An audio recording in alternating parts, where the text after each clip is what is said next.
Chapter 87, Flame Blade Dance. Gentle Snow and Little Song started luring monsters from two sides. Before they even came close to the 30-yard range, the monsters discovered the two of them. The monsters' eyes flashed a red glow, all of them turning their heads and staring at the intruders. Alert! Alert! Intruders detected. After the alarm rang out, all of the mechanical golems and mechanical warriors within a 40-yard radius were alerted. The surrounding mechanical monsters locked onto the two players, and within a moment, the two were being chased by hundreds of mechanical golems and mechanical warriors. Zhao Yueru was secretly shocked at seeing this. Fortunately, she did not rashly act and lure the monsters. Otherwise they would definitely party wipe. Big Brother Black Flame, there won't be a problem luring the monsters in such a way, right? Zhao Yueru saw that Gentle Snow and Little Song were both being chased closely after by the mechanical army. If they had not run away in time, they might have already been dead by now. Relax. With the speed scroll in effect, these mechanical monsters won't be able to catch up to them, Shifeng said confidently. After some time, as expected, not a single one of the mechanical monsters caught up to the two. Everything happened just as Shifeng predicted. After luring all the surrounding mechanical monsters, the two of them circled the large, empty crater, while the mechanical golems and mechanical warriors chased them without stop. The two of them were very adept at luring monsters. Within a short moment, they had merged the two waves of mechanical monsters into a single wave. Inwardly, Zhao Yueru was speechless. She too had a speed scroll. However, this item was just too expensive. Even if it was her party members, each of them only possessed one speed scroll for the purpose of saving their own lives. She never imagined that Shifeng could easily take out two of them. Moreover, he was only using it to lure monsters. It was truly an extravagant use. However, it was true that, with this added speed scroll, the two of them were able to lure all of the monsters safely. Now though, the real problem had arrived. After luring so many monsters, how were they going to deal with them? They did not possess any AoE magic, and even if they did, they would not dare to use it. Doing so would cause disorder to the control of hatred, as their MT did not learn an advanced skill such as Crowd Mock. At that time, everyone would just die. Shifeng naturally knew the question everyone was thinking. However, he only revealed a mysterious smile as he walked forward. In 10 seconds, both of you lure all the monsters to the center, Shifeng said in the party chat. Understood, Gentle Snow answered. Finished speaking, Shifeng took out a delicate dark red scroll, then spreading it open in one go. Incantations were written throughout the inside of the scroll. Just the light coming from the incantations was enough to cause the fire mana in the surroundings to surge. After seeing this, even an amateur would know that the item Shifeng took out was not simple. As an elementalist, Zhao Yueru's face was filled with shock. Just what kind of magic scroll was this? The magic scrolls sold by the magic shops were definitely unable to create such a feat. Just the incantations alone were enough to cause the fire mana of the surrounding area to gather quickly, becoming incomparably violent. Such a gathering of fire mana was even stronger than the fire dragon's roar she used by several times. If Shifeng were to release it, who knew how strong it would be?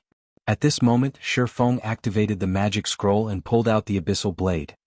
Suddenly, the fire mana collected above the magic scroll poured down like mercury, and streak after streak of flames over 10 meters in length penetrated the abyssal blade. Magnificent flames then burst out of the abyssal blade's form, suddenly transforming into a sword of flame. It faintly released the cry of a phoenix, resounding throughout the surroundings. Naturally, everyone noticed such a vast and mighty power. Nobody thought Shifeng would actually still have such a hidden ace in the hole. In fact, Shifeng did not wish to use this Tier 2 magic scroll. He would have one less after every use. Moreover, Shifeng had only harvested 4 such items from all of Moonlight Forest. Now that he had used one, he only had 3 remaining. At this time, Gentle Snow and Little Song had already lured all of the mechanical monsters to the central region of the crater. They then ran towards Shifeng. The mechanical monsters were coming in closer and closer, 40 yards, 30 yards, 20 yards, 10 yards. However, Shifeng had still not taken any action. He was only standing there, silently, with his hand holding the dazzling and burning hot sword. Just as Gentle Snow and Little Song ran past Shifeng abruptly took action, slashing out his burning blade. Tier 2 magic flame blade dance. In the blink of an eye, Shifeng's slash released countless crimson flames. The scorching flames were like an ocean, instantly swallowing the entire mechanical army. The cone-shaped flames burned everything in a 60-yard distance to ash. Even if the mechanical warriors had 3,000 HP, they were still unable to withstand the damage from this move as they all turned into a pile of scrap metal. Meanwhile, Shifeng's experience abruptly increased by a large chunk, rising to 37% of level 6. The other party members had also broken through from level 5, one after another, all of them reaching level 6. Their leveling speed was just too awesome. Everyone's gazes then went towards the loot littering the ground, joy immediately rushing up to their heads. Shifeng was just too awesome. He used a single move to kill level 9 elite monsters instantly. Although he depended on an external item to do so, being able to obtain such an item was still proof of his ability. If they were to go through this process again several more times, they would be able to reach level 10 at any minute. At this moment, Gentle Snow, as well, was rejoicing at her choice to aid Shifeng in his quest. Just the EXP they obtained alone profited them big time. Big Brother Black Flame, what kind of scroll did you use? It was actually so powerful. Zhao Yueru blinked her eyes at Shifeng, asking curiously. A tier 2 magic scroll, Shifeng casually said. Big Brother Black Flame, where can I buy it? Zhao Yueru was captivated by this magic scroll after seeing its destructive capabilities. It would be worth it even if she had to spend 10 silver coins to buy one. Shifeng shook his head, saying with a smile, this item can't be bought. It will only appear by chance when opening a high-grade treasure chest. Oh, Zhao Yueru was slightly disappointed. Shifeng might have spat out blood if he knew Zhao Yueru thought of buying the tier 2 magic scroll for only 10 silver coins. Nobody would sell a tier 2 magic scroll. That was because this item was just too valuable. If used at a crucial point, it was possible to create a comeback situation. In Shifeng's previous life, there were many large guilds who offered 2 to 3 gold coins for tier 2 magic scrolls but still failed to purchase any. If it were not due to the importance of this quest, Shifeng would not have been willing to use this scroll. Gentle Snow originally wished to find out more about the magic scroll, as this item was truly too useful. However, after hearing Shifeng's tone, it was clear that he was feeling heartache over having used the item. Even the rich and overbearing chief forger was feeling heartache. One could just imagine how rare this item was. However, when Gentle Snow heard that she could obtain such an item from a high-grade treasure chest, she thought to herself that she would let the players from her guild make a note of it. Following which, everyone else started cleaning up the loot. There were plenty of elite monsters amongst the over 800 mechanical monsters, so there were many items dropped. Amongst them, there was no lack of level 7 to level 8 common equipment. There were even over 30 pieces of bronze equipment and several skill books. You killed all these monsters and we were not of much help. So we won't be taking any of the equipment or skill books. Gentle Snow traded all the items to Shifeng after she finished arranging the loot. However, the shield warrior started drooling when he looked at all the equipment for MTs. He was extremely reluctant to part with them. However, he also did not dare have any objections to give everything to Shifeng. You all helped out quite a lot. Let's split according to job requirements. As for these skill books, I'll be taking them. Shifeng only kept all of the skill books because he discovered a special skill, precision throw, amongst them. This skill was extremely useful to him. As for the bronze equipment, they were worth but a few gold coins, so they were not as valuable to him. The equipment he was currently wearing was the Silver Moon set equipment. Shifeng did not plan on changing equipment while he was below level 10. As for Blackie and the others, he would obtain equipment that would better suit them. Although the equipment did not serve much purpose to Shifeng, they were very useful to Gentle Snow. I would feel embarrassed if I were to accept them vainly. How about I purchase all of them? I currently don't have enough game coins on hand. Could I pay using credits? Gentle Snow, not wishing to owe Shifeng a favor, softly asked. Paying with credits is fine as well. Shifeng was naturally very willing. In a short moment, Gentle Snow had transferred 50,000 credits to Shifeng, enriching Shifeng quite a lot once more. What about the remaining mechanical knights? Are you going to use a magic scroll again? Gentle Snow looked towards the over 100 mechanical knights guarding the large gate, asking in anticipation. A tier 2 magic scroll can't get rid of them.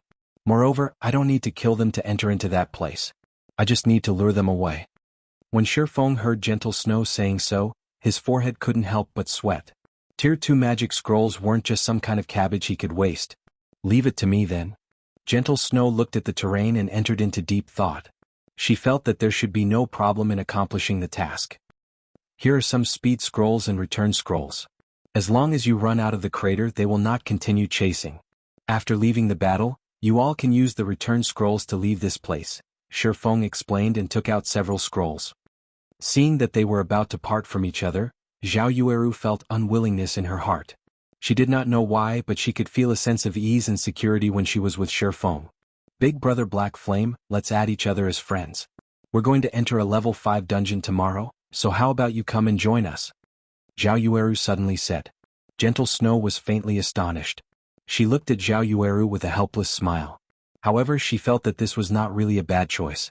With Shifeng around, their chances of clearing the level 5 dungeon would be even greater. Shifeng did not think that this witch would actually want to add him as a friend. Moreover, she even invited him to dive into a dungeon. This behavior of hers right now was just way too different from before. We can add each other as friends, but I have some things to do tomorrow. We'll dive into a dungeon together when I have time in the future. Shifeng tactically rejected the invitation. After all, he couldn't suddenly multiply himself into 2 people. As for the matter of adding each other as friends, Shifeng possessed another independent circle of friends after donning the demon mask. So, others would not be able to discover any issues. Let us add each other as friends then, Zhao Yueru softly bit her lips. She was slightly disappointed that she would not be able to dive into a dungeon with Shifeng immediately. However, it was still good that she could add him as a friend. She would be able to contact him more easily in the future. System, do you wish to accept Flaming Moon's friend request? Shifeng hit accept, and the name Flaming Moon entered Black Flame's friend window. Afterward, Shifeng headed towards the left side of the gate. At this moment, Gentle Snow had already arrived at the gate's right side, prepared to lure the mechanical knights. Elder Sister Yueru, let us leave first. We can just leave the rest to Elder Sister Snow, Zhao Yueru softly said when she noticed that Zhao Yueru remained motionless. I got it.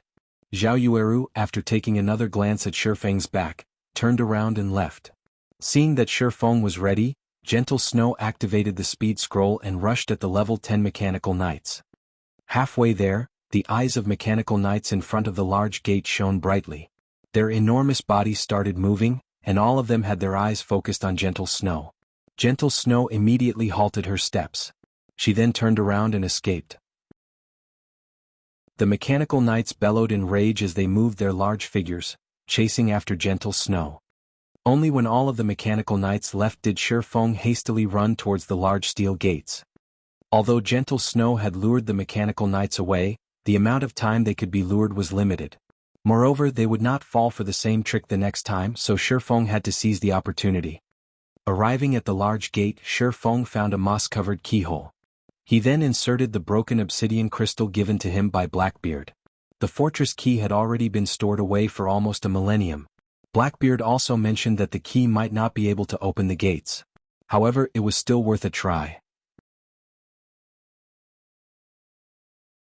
Chapter 88, Advancing to Intermediate Rank. After inserting the obsidian key, there was no reaction from the steel gate. It was still as unmoving as ever. At this moment, a message arrived from Gentle Snow. She told Shifeng that the mechanical knights had suddenly stopped chasing her and were quickly returning. Crap, it can't be right? The key really doesn't work? In a fit of rage, Shifeng abruptly sent a punch towards the keyhole. Since he could not use the simplest way to enter, then he could only use the more dangerous method to enter. Suddenly, a dazzling golden light radiated out from the keyhole. Countless energy runes flashed on the pair of 3-storied gates. After which, the gates slowly opened, letting out ear-piercing creaking sounds. Seeing that the mechanical knights had already hurried over, while a gap fit for a person had opened between the pair of gates. Without hesitation, Shifeng pulled out the obsidian key, and the gates stopped moving instantly. Following which, Shifeng squeezed himself through the gap between the gates. System, you have discovered the steel fortress Barusha. The 2-storied tall mechanical knights tried to rush in through the gates.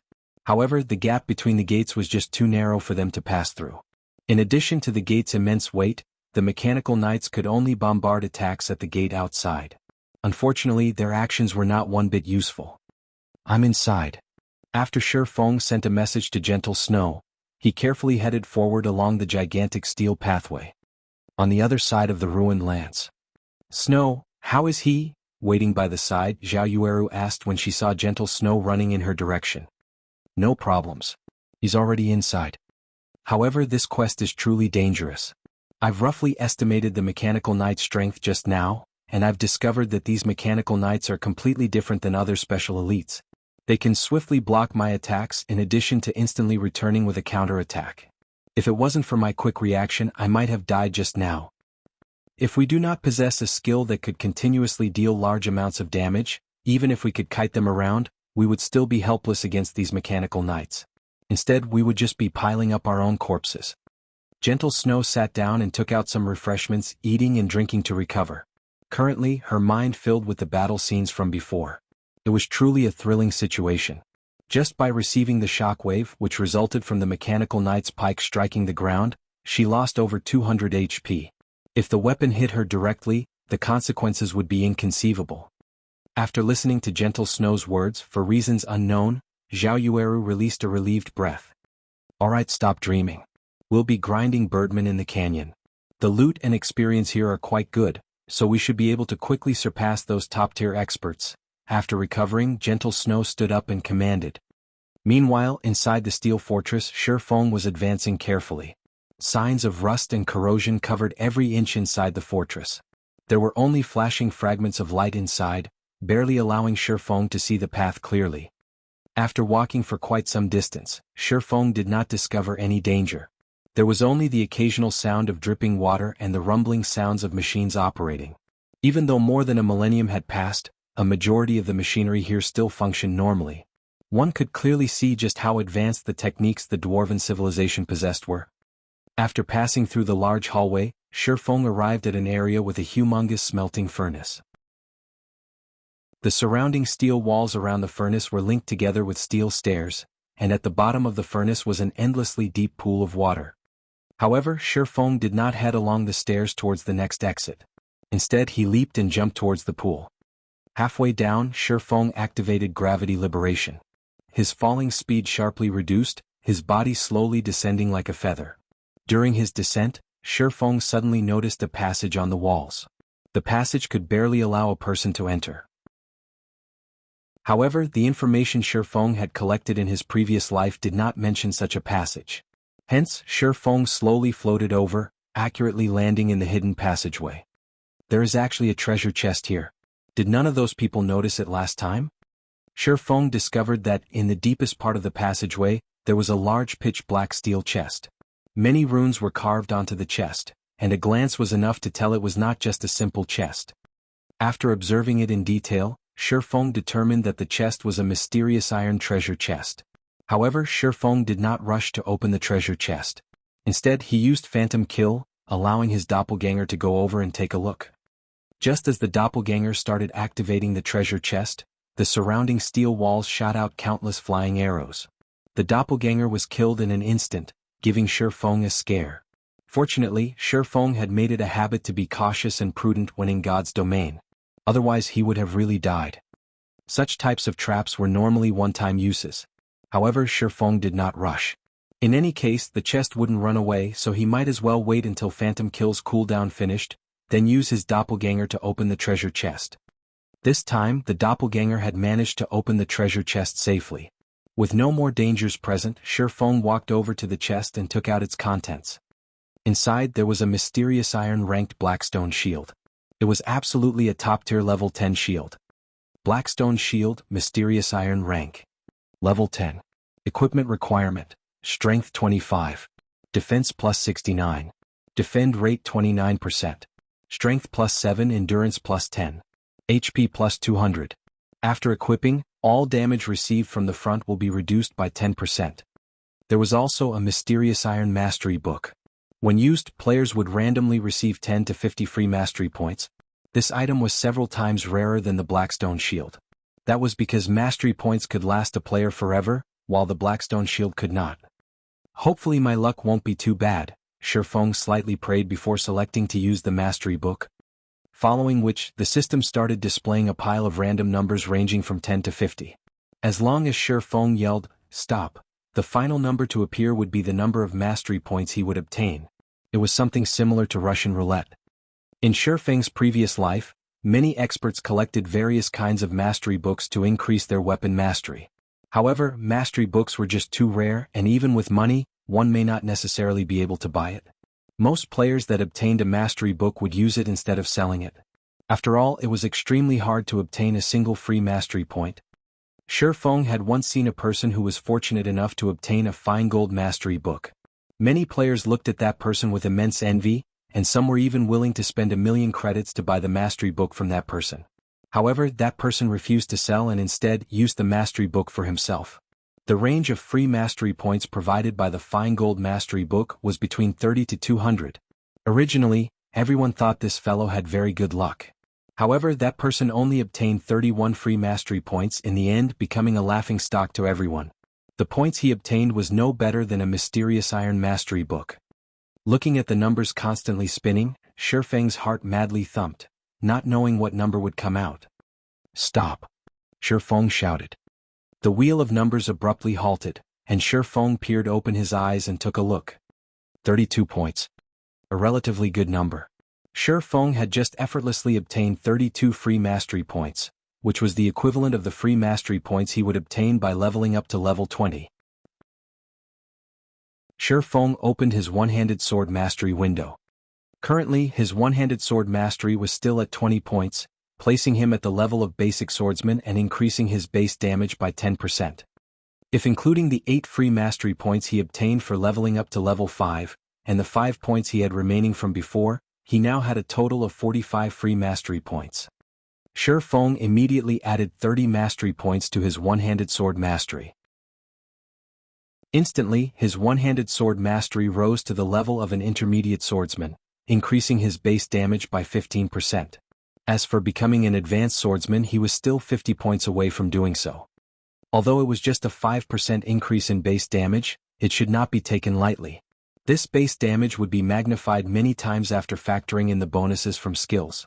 Often, the gap present between a top-tier expert and a normal expert was due to the difference in base damages. At this stage of the game, there might only be a fragment of experts who have reached basic mastery. Shi Feng had already reached intermediate mastery, leading them by a lot. Just as Shi Feng was about to continue advancing deeper into the steel fortress, the fortress alarm rang out. Chapter 89, Baruch's Core Area. Alert! Alert! There is an intruder in Area F. Activating self-defense system. Before Shi Feng could celebrate his gains, a bucket of cold water dumped over his head by this loud voice. He did not think that there would be such a trap after opening the treasure chest. Just after arriving at the passage's exit, Shi Feng discovered that the passages leading to the other areas of the steel fortress were all sealed off, preventing him from entering. Meanwhile, the water level of the pool below started rising, and according to its speed, it would not be long before the passage flooded. Without hesitation, Shi Feng took out a bottle of underwater breathing potion, drinking it. The potion allowed players to breathe underwater for 20 minutes. Following which, Shi Feng immediately leaped into the pool, diving towards the deepest region. After swimming down for over 10 minutes, Shi Feng finally saw a dark passage. However, the water currents from there flowed rapidly, and it would not be easy for Shi Feng to approach the passage. After spending a long period and drinking a second bottle of underwater breathing potion, Shi Feng managed to crawl his way towards the passage entrance with much difficulty. Following which, he was washed away by the rapidly flowing water, his body unable to move as the current continuously pushed him along the passageway. After flowing along the water currents for several minutes, Shi Feng was thrown out of the passage and landed in another large pool. Near a wall of the large pool, some stairs spiraled upward. As long as he went up these stairs, he would arrive at the core of the fortress. Shi Feng swam towards the stairway. He then looked at the time. It was almost 8 o'clock in the morning now, and since locating the Titan's heart was not accomplishable in a short amount of time, Shi Feng immediately called out the system interface and chose to log out. Upon waking up early in the morning, the first thing Shi Feng did was train his body. This action had long since deeply ingrained in his bones. However, he could clearly feel that his body was different from yesterday. His body no longer felt stiff and instead it felt extremely refreshed. The positive effects of the C-rank nutrient fluids he drank were evident. The fluid was slowly altering his body's condition. Strike the iron while it's hot. Shi Feng then started working out, doing sit-ups, push-ups and other muscle-strengthening actions. After working out for over an hour, Shi Feng still did not feel tired. On the contrary, his body felt comfortably warm, as if there were an inexhaustible amount of energy within him. However, he did not continue training his body. Instead, he went downstairs to have a meal. Desperately working out was not necessarily a good thing. It needed to be done in moderation, as overworking his body would only yield opposite effects. After going through a night's struggle, the gold coins he sold and the credits he obtained from gentle snow filled his current bank account with over 200,000 credits. A night of his efforts was worth 2 months of salary of an executive from a big company. This was the power of God's domain that had turned around the virtual economy. After a year, becoming rich overnight in God's domain was not a strange affair whatsoever. Unfortunately, not many enterprises had discovered this fact yet. By the time they did discover it, they would have lagged far behind those companies that invested in God's domain in the beginning. After eating, Shifeng made a trip to the bank. He specifically retrieved 30,000 credits, intending to buy the virtual reality helmets he rented. Otherwise, if he were to leave it and forget about it, he would eventually be forced out of the game. At that time, he would have to wait until the next working day before handling the necessary procedures, and only after could he continue playing. Currently, the game was in a sprinting stage. If Shifeng were to fall behind by a day, it would be extremely difficult for him to catch back up. It was also a good chance for Shifeng to invite Blackie out for a stroll. If Blackie always hid inside his dormitory, his body was bound to have problems. There were very few people on the streets of the university early in the morning. There were only some sports societies doing their morning exercises, warming up for their workout later on. Watching these university students that radiated youth, Shifeng felt an unreal feeling. It was as if the 10 years he spent battling in God's domain were just an illusion that would vanish with just a touch. Walking along the roadside, Shifeng admired the university campus as he headed towards Blackie's dormitory. He was experiencing the sceneries on the campus that he paid no attention to in his previous life. As he was about to enter into Blackie's dormitory, Shifeng heard sounds of laughter coming from within. "Blackie, weren't you extremely confident in getting into Shadow Workshop before? I've been waiting for you for several days now, so why haven't I seen you there yet?" "Wuxia, haven't I already said it before? I joined another workshop, so I didn't participate in Shadow's test." "Blackie, don't try to trick me. Where in the entire Jianghu University is there another workshop? What is it called? How many members does it have? Who established it? Can you tell me that? If they treat players well, I might even decide to join." Being asked in such a way, Blackie suddenly realized that Shifeng did not actually tell him the name of their workshop. As for the number of members, taking everything into account, there were exactly 6 people. Not to mention having a workshop to play God's domain, they possessed absolutely nothing right now and were even riddled with debt. "Blackie, stop being obstinate. I know that you didn't pass Shadow's test. If it really is no good, then let Brother Wu plead for you. In any case, Brother Wu is currently an official member. Who knows, you might be able to become an outer member of Shadow.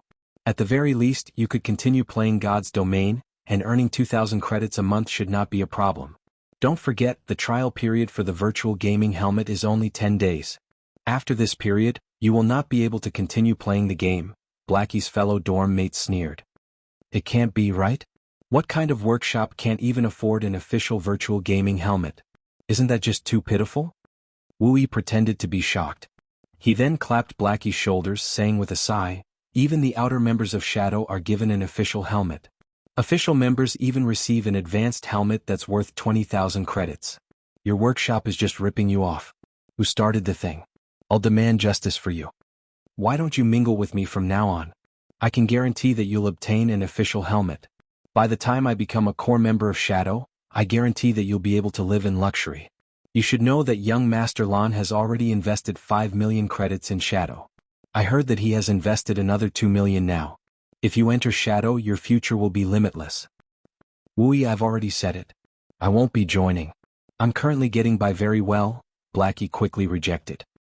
"Blackie, you should know that there aren't many such chances. Shadow Workshop is the best workshop in Jianghu University.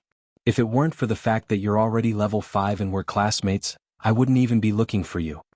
Wuxia patiently persuaded, "You keep saying that you've joined some other workshop, but you have to tell me at least the name, right? Must you keep lying to a classmate in such a way? What? Don't tell me that this workshop doesn't even have a name. Even if it doesn't have a name, you must know which person established it, right? Nowadays even nobodies dare to make workshops, so you mustn't be tricked. Shadow Workshop has an upright business sponsoring it, and there is also a contract to ensure that you won't starve to death at the very least. Wu Yi was all praises about Shadow. It was as if one would become an elite in society just for entering Shadow Workshop, becoming the envy of others. However, Blackie had long since seen through Shadow. He did not have even the slightest favorable opinion towards Shadow. He only blamed himself for having a big mouth, showing off to others that he had already risen to level 5. As a result, the information was found out by Shadow Workshop, and they had sent Wu Yi, his classmate, to recruit him. However, how could he so easily betray Shifeng and join Shadow? He was only able to obtain all of his current achievements by relying on Shifeng. Even if he had to suffer hardships right now, he still believed that Shifeng would lead him towards the path of success. At this stage of the game, all the level 5 players were experts. To Shadow Workshop, which was currently lacking experts, Blackie was an alluring beauty. So, naturally they were itching to try and recruit him, turning him into one of their belongings. At this moment, Shifeng opened the door, taking a step into the room. "I am the nobody that established the workshop. I wonder what kind of opinion you have?" Shifeng looked towards the robust Wu Yi, speaking coldly. Chapter 90, starting from 0. As Shifeng entered and spoke. "Who are you?" Wu Yi was slightly startled, his eyes evaluating Shifeng. Shifeng wore a cheap-looking white-blue sporting wear. Although his imposing manner gave Wu Yi chills down his back, after seeing that Shifeng was not even wearing a quantum watch on his wrist, a hint of disdain entered Wu Yi's eyes. In this day and age, even the slightly wealthier students all possessed quantum watches. Wu Yi determined that Shifeng was not one of the wealthy children and that he was in a similar situation as Blackie. "Brother Feng, why are you here?" Blackie's expression was slightly panicked. He was worried Shifeng would misunderstand and think he was trying to job hop. "Brother Feng, I really didn't seek out Shadow. I've also rejected them, but Wu Yi won't stop annoying me about it." When Blackie's classmates saw him panicking and explaining, they were all puzzled at the identity of this new arrival. Blackie had already risen to level 5 in God's domain, so he was definitely an expert. Many workshops would fight over for him, treating him as an important guest. Even Shadow sent someone over to recruit Blackie. If the upper echelons of Shadow met Blackie, they might also act very cordially and treat him with respect. However, Blackie had respectfully addressed the stranger in front of them as Brother Feng, confusing them. Could the person in front of them be some famous person in their school? However, no matter how they racked their brains, they could not think of such a person present in their university. "I know," Shifeng sent Blackie an expression that told him to be at ease. Shifeng then looked towards the man named Wu Yi and laughingly said, "I'm called Shifeng, and I am the nobody who established the workshop you just mentioned. Didn't you wish to know the name of my workshop? I can tell it to you. The workshop's name is Zero Wing. It means that everything has to start out from zero and to spread your wings and soar. If you don't have any other matters, please return and tell your boss not to try poaching the members of other workshops. He is better off taking care of his own lands, lest they fall apart without him even knowing what happened." Hearing Shifeng saying so, Wu Yi couldn't help but reveal a sneer as he laughed. "As expected, even a nobody knows how to start a workshop. Why don't you take a look at yourself? Do you think you can start a workshop just by announcing it?" Wu Yi narrowed his eyes, mocking, "Do you know how large our Shadow Workshop is? Do you know how many members our Shadow Workshop has? Do you know who is backing our Shadow Workshop? Do you know how much our workshop has invested?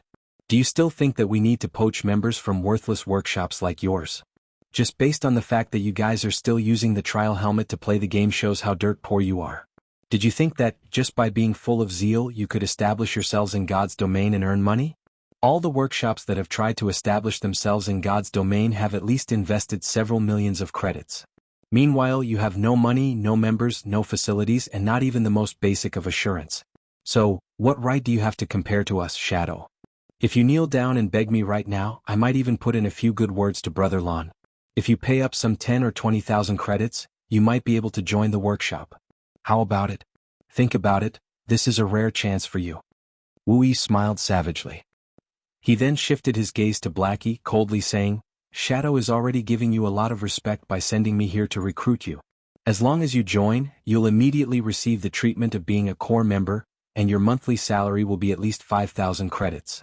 It is hundreds of times better than staying in a workshop that is barely surviving. When Blackie's several dorm mates heard of this treatment, all of them had expressions of shock on their faces. They did not think that playing God's domain would be so rewarding. Compared to those city white-collar workers, Blackie's salary was much higher. Suddenly the gazes they used to look at Blackie changed. They no longer looked down on him. Rather, their gazes now filled with envy and admiration. They were only several months away from graduating from the university. Right now they were still having headaches over finding jobs. Meanwhile, Blackie had someone personally coming to his door to recruit him, and the other party had even offered a minimum monthly salary of 5,000. As the saying went, comparisons are odious. If they had known about this earlier, they would have properly played games and gave God's domain a try. They might have even become experts. They would not have had to chase after girls for their 4 years in universities and been looked down upon by those girls. If they managed to earn money, beauties would be lined up for their choosing. However, after listening to Wuyi, Blackie instead started laughing. Wuyi actually dared to make fun of the workshop Shifeng had started, calling it worthless, and even wanted to make Shifeng kneel before him in order to join Shadow. He was retarded. The snow goddess is even paying attention to Brother Feng, and she even wanted to recruit Shifeng. Who was the snow goddess? She was the vice captain of the first-rate guild Ouroboros. She was the publicly acknowledged goddess of the virtual gaming world. Compared to Ouroboros, Shadow Workshop was not even worth a dime. Seeing Wu Yi's mood sour, Blackie sneered at him and said, "Wu Yi, even if you exaggerate it to no end, my decision will remain unchanged. Although Zero Wing Workshop has just started, I believe that our future achievements will definitely be greater than Shadow's. I advise you to leave Shadow a little earlier and join our Zero Wing Workshop. I'll ask Brother Feng for a favor. If you kneel and apologize to him, who knows, you might even be able to become a member of Zero Wing." Blackie's dorm mates were shocked upon hearing him. His declaration confused them greatly. In the end, which workshop was truly the awesome one? Could it be that, nowadays, choosing the workshop that couldn't even afford an official gaming helmet was the right choice? You are simply unreasonable. Wu Yi was almost speechless with anger. Blackie actually used his own words to make fun of him. If it weren't for Brother Zhang instructing him that he definitely must invite Blackie, he would have long since left. It was against his expectations that Blackie would have a brain defect, throwing away a good future and insisting on mingling in a gutter-like place. Blackie, I am only reminding you because I value talent.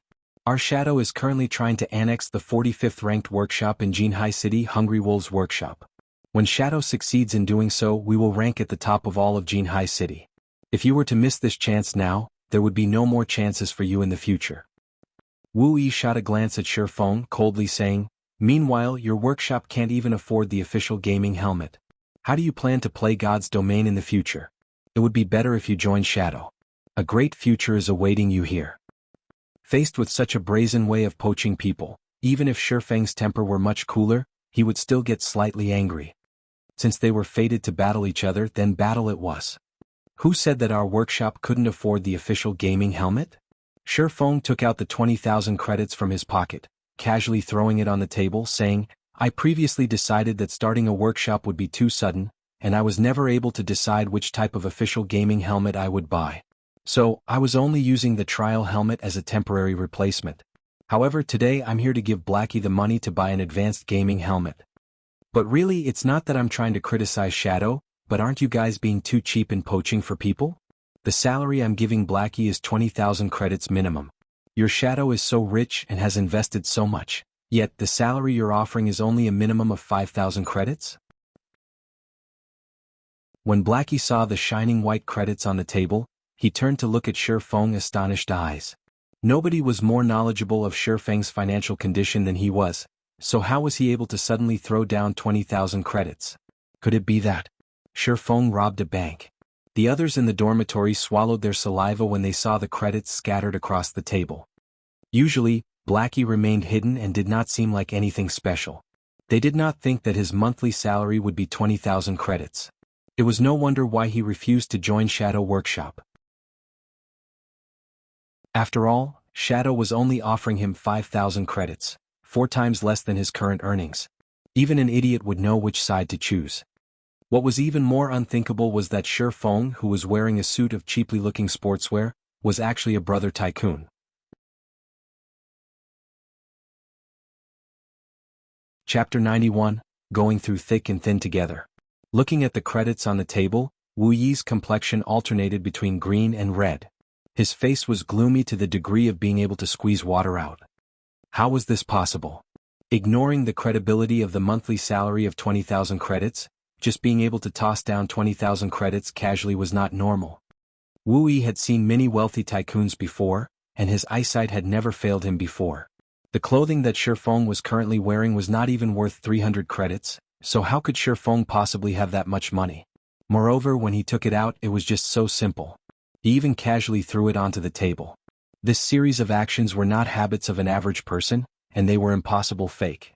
Only those tycoons that paid no heed to credits would carry the action out in such a relaxed and comfortable manner.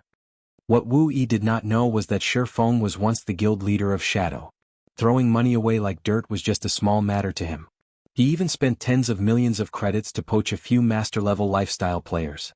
During those times, he had thrown stack after stack of credits onto the table, causing those lifestyle players to worship him immediately. Throwing out just 20,000 credits was not even a warm-up for him. Humph! Just this amount of money is nothing. As long as you have the strength to join the upper echelons of Shadow, a monthly salary of 50,000 to 60,000 credits is just a small matter. Moreover, we have the support of young Master Lan, so our funds are extremely abundant. Furthermore, the celebrities of our school have also joined Shadow. The 1st, 3rd, 6th, and 9th rank students in the university's most recent fighting competition have all joined Shadow. These people are the true experts, and they could easily rise to fame in God's domain. Meanwhile, what kind of true experts does your workshop have? Wu Yi pretended to be calm as he coldly snorted. However, he still could not help himself to steal a glance at the 20,000 credits thrown on the table. The basic wage for an official member of Shadow was just 3,000 to 5,000 credits. Although it was slightly better than the salary of many university fresh graduates, there was still a limit. Such an amount was not enough for one to act carelessly. Wu Yi, we will deal with the matters of Zero Wing by ourselves. It is still not up to you to comment on our problems. If your boss wishes to annex our workshop, first offer up a monthly salary of 100,000 or above, let me be Shadow's vice leader and Brother Feng the guild leader. Otherwise please return. Blackie was extremely irritated after hearing Wu Yi speak. He abruptly stood up and pointed towards the dormitory's entrance as he looked at Wu Yi with a disdainful smile. Blackie's performance was extremely arrogant and incomparably rampant. He held no regard for Shadow at all. Was it amazing to have many members? Did being an expert in a fighting competition mean they could play well in God's domain? If one had the ability, then they could hitch up a relationship with those first-rate guilds. See if they pay any attention. Blackie, you better not regret this in the future. Shadow is fated to become a giant in Jianghu City. When that time comes, don't even think about joining Shadow. Wu Yi left after speaking. He was determined to tell Brother Zhang and young Master Lan about everything that had happened here, letting them take care of the ignorant Shifeng and Blackie. Thanks for your worries, but I never eat the medicine of regret when I do something. Although Shadow is amazing, unfortunately, it isn't enough to enter my eyes. Blackie loudly declared, and almost everyone in the entire building could hear him speak. Blackie's dorm mates were all stunned. When did Blackie become so awesome? He actually dared to let out such bombastic words, publicly rejecting the invitation of Shadow Workshop that's famous throughout the whole university. How many people dreamed of the job he rejected? After Wu Yi left, Blackie instantly lost his previous heroism. His bum immediately landed in a chair, his heart silently lamenting that it was all over. Because of his momentary rampant emotions, he became hot-headed and made enemies out of Shadow. Wasn't this just making trouble for Zero Wing? On the other hand, Shifeng was extremely touched. As expected, Blackie was still the same in both his previous and current lives. In Shifeng's previous life, Blackie had immediately resigned from his position without hesitation and followed Shifeng. Now this was a true brother. In Shifeng's previous life, the countless people around him could only share the gains but not the pains. Shifeng also knew what Blackie was currently worried about, so he clapped his hands and said in agreement, "Well said. In the struggles of the virtual gaming world, winning or losing can be changed in the blink of an eye. There are no such things as eternal winners. As long as we work hard enough, sooner or later, we will definitely surpass Shadow." As long as Zero Wing Workshop developed, they were bound to come into conflict with Shadow. If Shadow wished to spare no expense to deal with them, Then they could just use Shadow's reputation to spread Zero Wing's fame throughout the university campus. That way Shifeng would not have to waste efforts to publicize his guild. Let's go. We'll go out and take a walk and buy an advanced helmet on the way. Always staying in your dormitory won't be good for your body. Shifeng left the room, letting Blackie tidy himself up. Blackie was constantly holed up in his dorm room these days. He was even playing God's Domain during the daytime, not doing any other activities. Although it wouldn't be a problem in the short term, after a while the damage to his body would become very significant. Brother Feng, wait for a moment. I'll come immediately. Blackie immediately collected all the credits on the table, then tidied himself before leaving the dormitory with Shifeng. Only his dumbfounded dorm mates remained in the room. They all looked at each other, their faces revealing bitter smiles. Normally they had many times made fun of Blackie. Never would they have thought that Blackie was hiding his true appearance. He even managed to gain the favor of a tycoon. This won't do. I will also apply for a trial gaming helmet. I've decided. I'll become a professional gamer in God's Domain. When Shifeng had walked out of the dormitory, Blackie quietly stuffed the 20,000 credits into Shifeng's pocket. Brother Feng, you really gave me a shock today. However, the way you threw out the money was just too cool. I felt awesome just seeing Wu Yi's expression. But you better keep this money properly. Don't simply throw it around next time, Blackie said excitedly. What are you trying to do? Shifeng slightly wrinkled his brows. He then gave the money back to Blackie.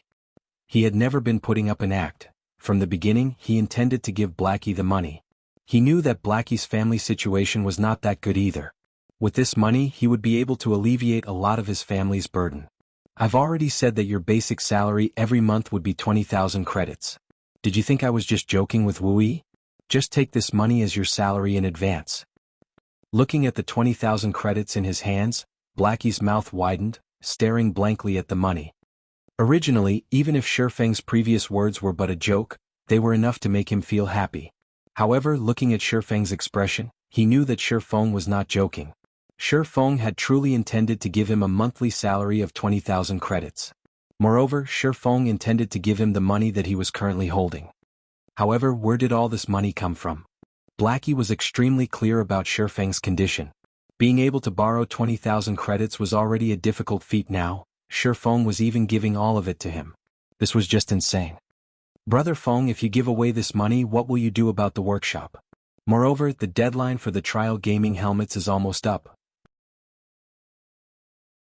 You are bound to have to buy the official gaming helmet, right? Won't this money be just the right amount to buy it? In any case, I'm currently not in need of money. Blackie pushed the credits back to Shifeng again. It would be a lie if he were to say that the 20,000 credits didn't attract him. However, he couldn't just ignore his brother's situation just because of some money. Shifeng could naturally discern Blackie's worries. He clapped Blackie's shoulders and couldn't help but reveal a smile. His bank account currently held over 100,000 credits, and most likely during this period, it had risen to over 200,000 credits. In another 10 days or so, he would earn even more money. You don't have to worry about this. You also don't have to worry about the matter of the gaming helmets. Haven't I said it already? Leave the matters regarding money to me. Shifeng possessed the memories of his previous life. He was also the guild leader of Shadow. All beginnings had with hardships. Although earning the initial fundings was extremely difficult, as long as he obtained them, the following matters would become much easier to deal with. If he did not even possess the method of making money with money, then how would he have been able to turn Shadow into a second-rate guild? Brother Feng, you couldn't have possibly. Seeing that Shifeng was so confident, Blackie's first feelings were not excitement or happiness. Instead, he was trembling. He worried that Shifeng might have done something bad, such as being by a rich woman to obtain this money. Compared to borrowing the money, this was a much more horrifying scenario. What are you blindly thinking about? Don't forget about the matter of cooperation we have with Gentle Snow. This is just the compensation she has given. Now, we no longer have to stay poor and blank. We already have some funds, so relax. Shifeng rolled his eyes at Blackie. This fellow's thinking was just too slanted. Shifeng did not reveal the real truth. Otherwise, it would be extremely hard for him to explain. So, he simply pushed everything onto Gentle Snow. In any case, Gentle Snow was the great goddess that everybody knew. When Blackie heard Shifeng, sudden realization struck him. He sent Shifeng a gaze filled with worship. Being able to gain the favor of the snow goddess was the dream of every man.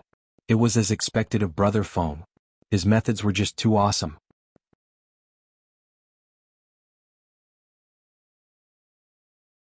Chapter 92 Virtual Reality. Inside a finely decorated office, a robust man with thick eyebrows sat in an office chair as his fingers tapped on the desk. In his other hand he was flipping through a thick stack of resumes. Dang, dang, dang. Enter, the man with the thick eyebrows said in a deep tone. Brother Jiang, I've done the thing that you asked of me. Wu Yi gently opened the door and carefully entered. He then stood, panicked, in front of the desk.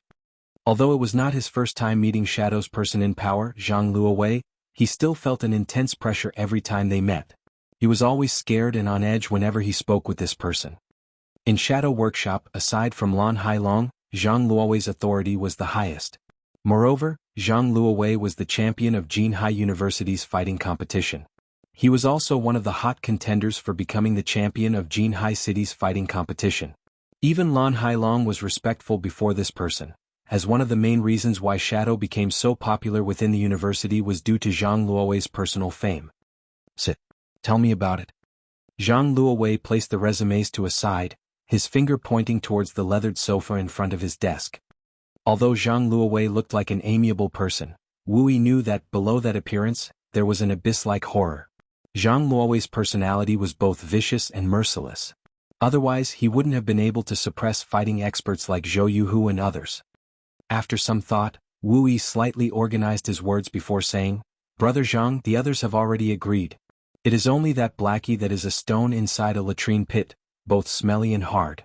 He wouldn't agree no matter what, and he had joined a newly established workshop called Zero Wing. He even said that it was beneath him to join a trash workshop like Shadow. Not willing to join, is it? He's even joined Zero Wing workshop?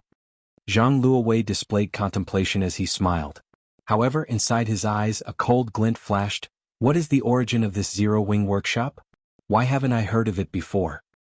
Brother Zhang's Zero Wing workshop was established by a Year 4 student named Shi Feng. I heard that this workshop has nothing at all. They are also buying their gaming facilities only today. However, that person is quite rich. He offered Blackie a basic monthly salary of 20,000 credits. He even wanted me to bring back word to Brother Zhang, telling you to stop trying to poach members of other workshops and take care of your own land. Wu Yi was very angry while he spoke. When I heard this, even I couldn't bear to stomach it. They are just a greenhorn workshop, yet they dare to challenge Shadow.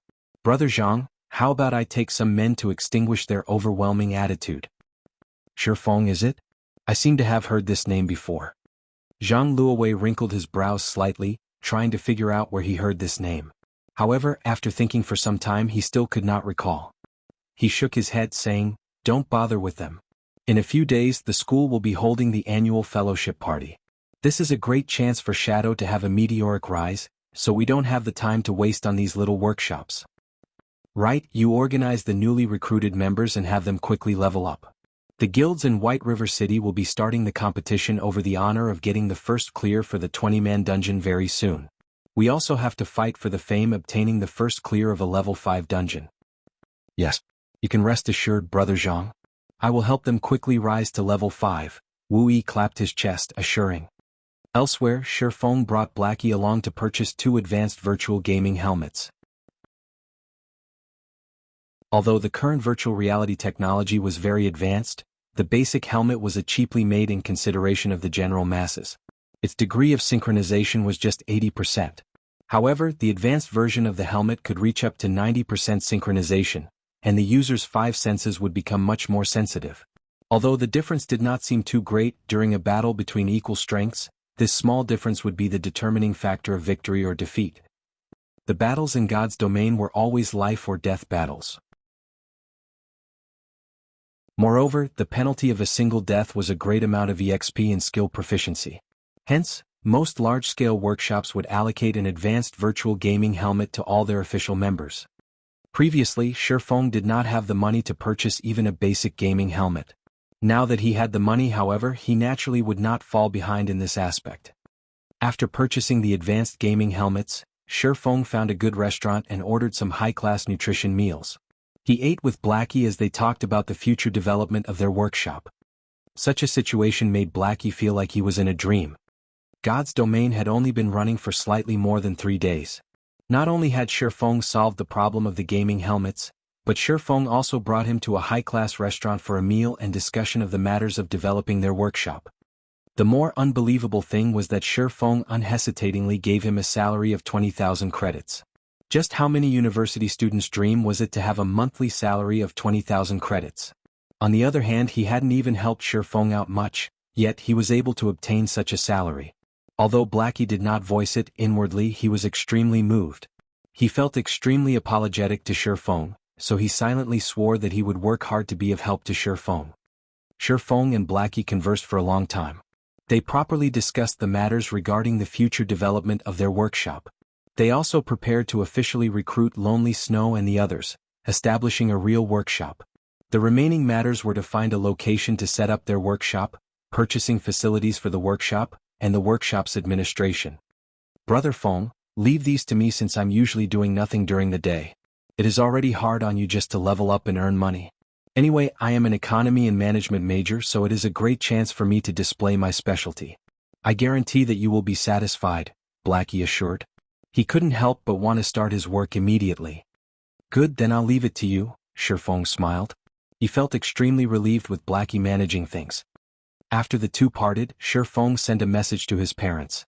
He then sent them 3,000 credits, telling them not to send him living expenses any longer. He told them that he had already found a good job, and that he was able to support himself financially. Shifeng was still not ready to tell his parents about everything. If he were to tell them that he had earned over 200,000 credits in just a few days, they would most likely not accept it. So, he might as well take it slow, gradually increasing the money he sent them. That way his old folks would be able to gradually accept it, thinking it reasonable and fair. At 7 o'clock in the evening, after having his meal, Shifeng drank a bottle of C-rank nutrient fluid. He put on the newly bought advanced virtual gaming helmet, starting his conquest in God's domain. Upon entering God's domain this time, the sensation Shifeng felt when he stood beside the large pool was completely different. The cool breeze blowing. The sounds water flowing into the pool. The scratches and rust that were clearly visible on the steel walls. The faint smell of machine oil. Even the feeling of manipulating his own body had become much more relaxed. Shifeng flexed his body on the stairway. He then pulled out his swords, slashing out streak after streak of beautiful sword images. The sword images kept flickering in and out of existence, giving an unpredictable feeling. The feeling I had while playing God's domain in the previous life is finally back. Shifeng stopped waving his swords, extremely pleased with his current condition. In his previous life, Shifeng was used to using the virtual reality cabin.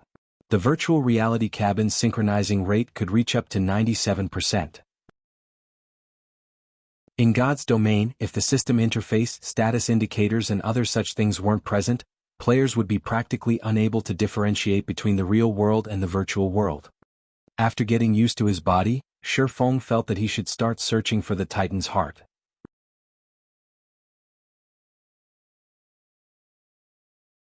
Chapter 93, Dark Clown. The spiral staircase led directly to the core control area on the highest floor.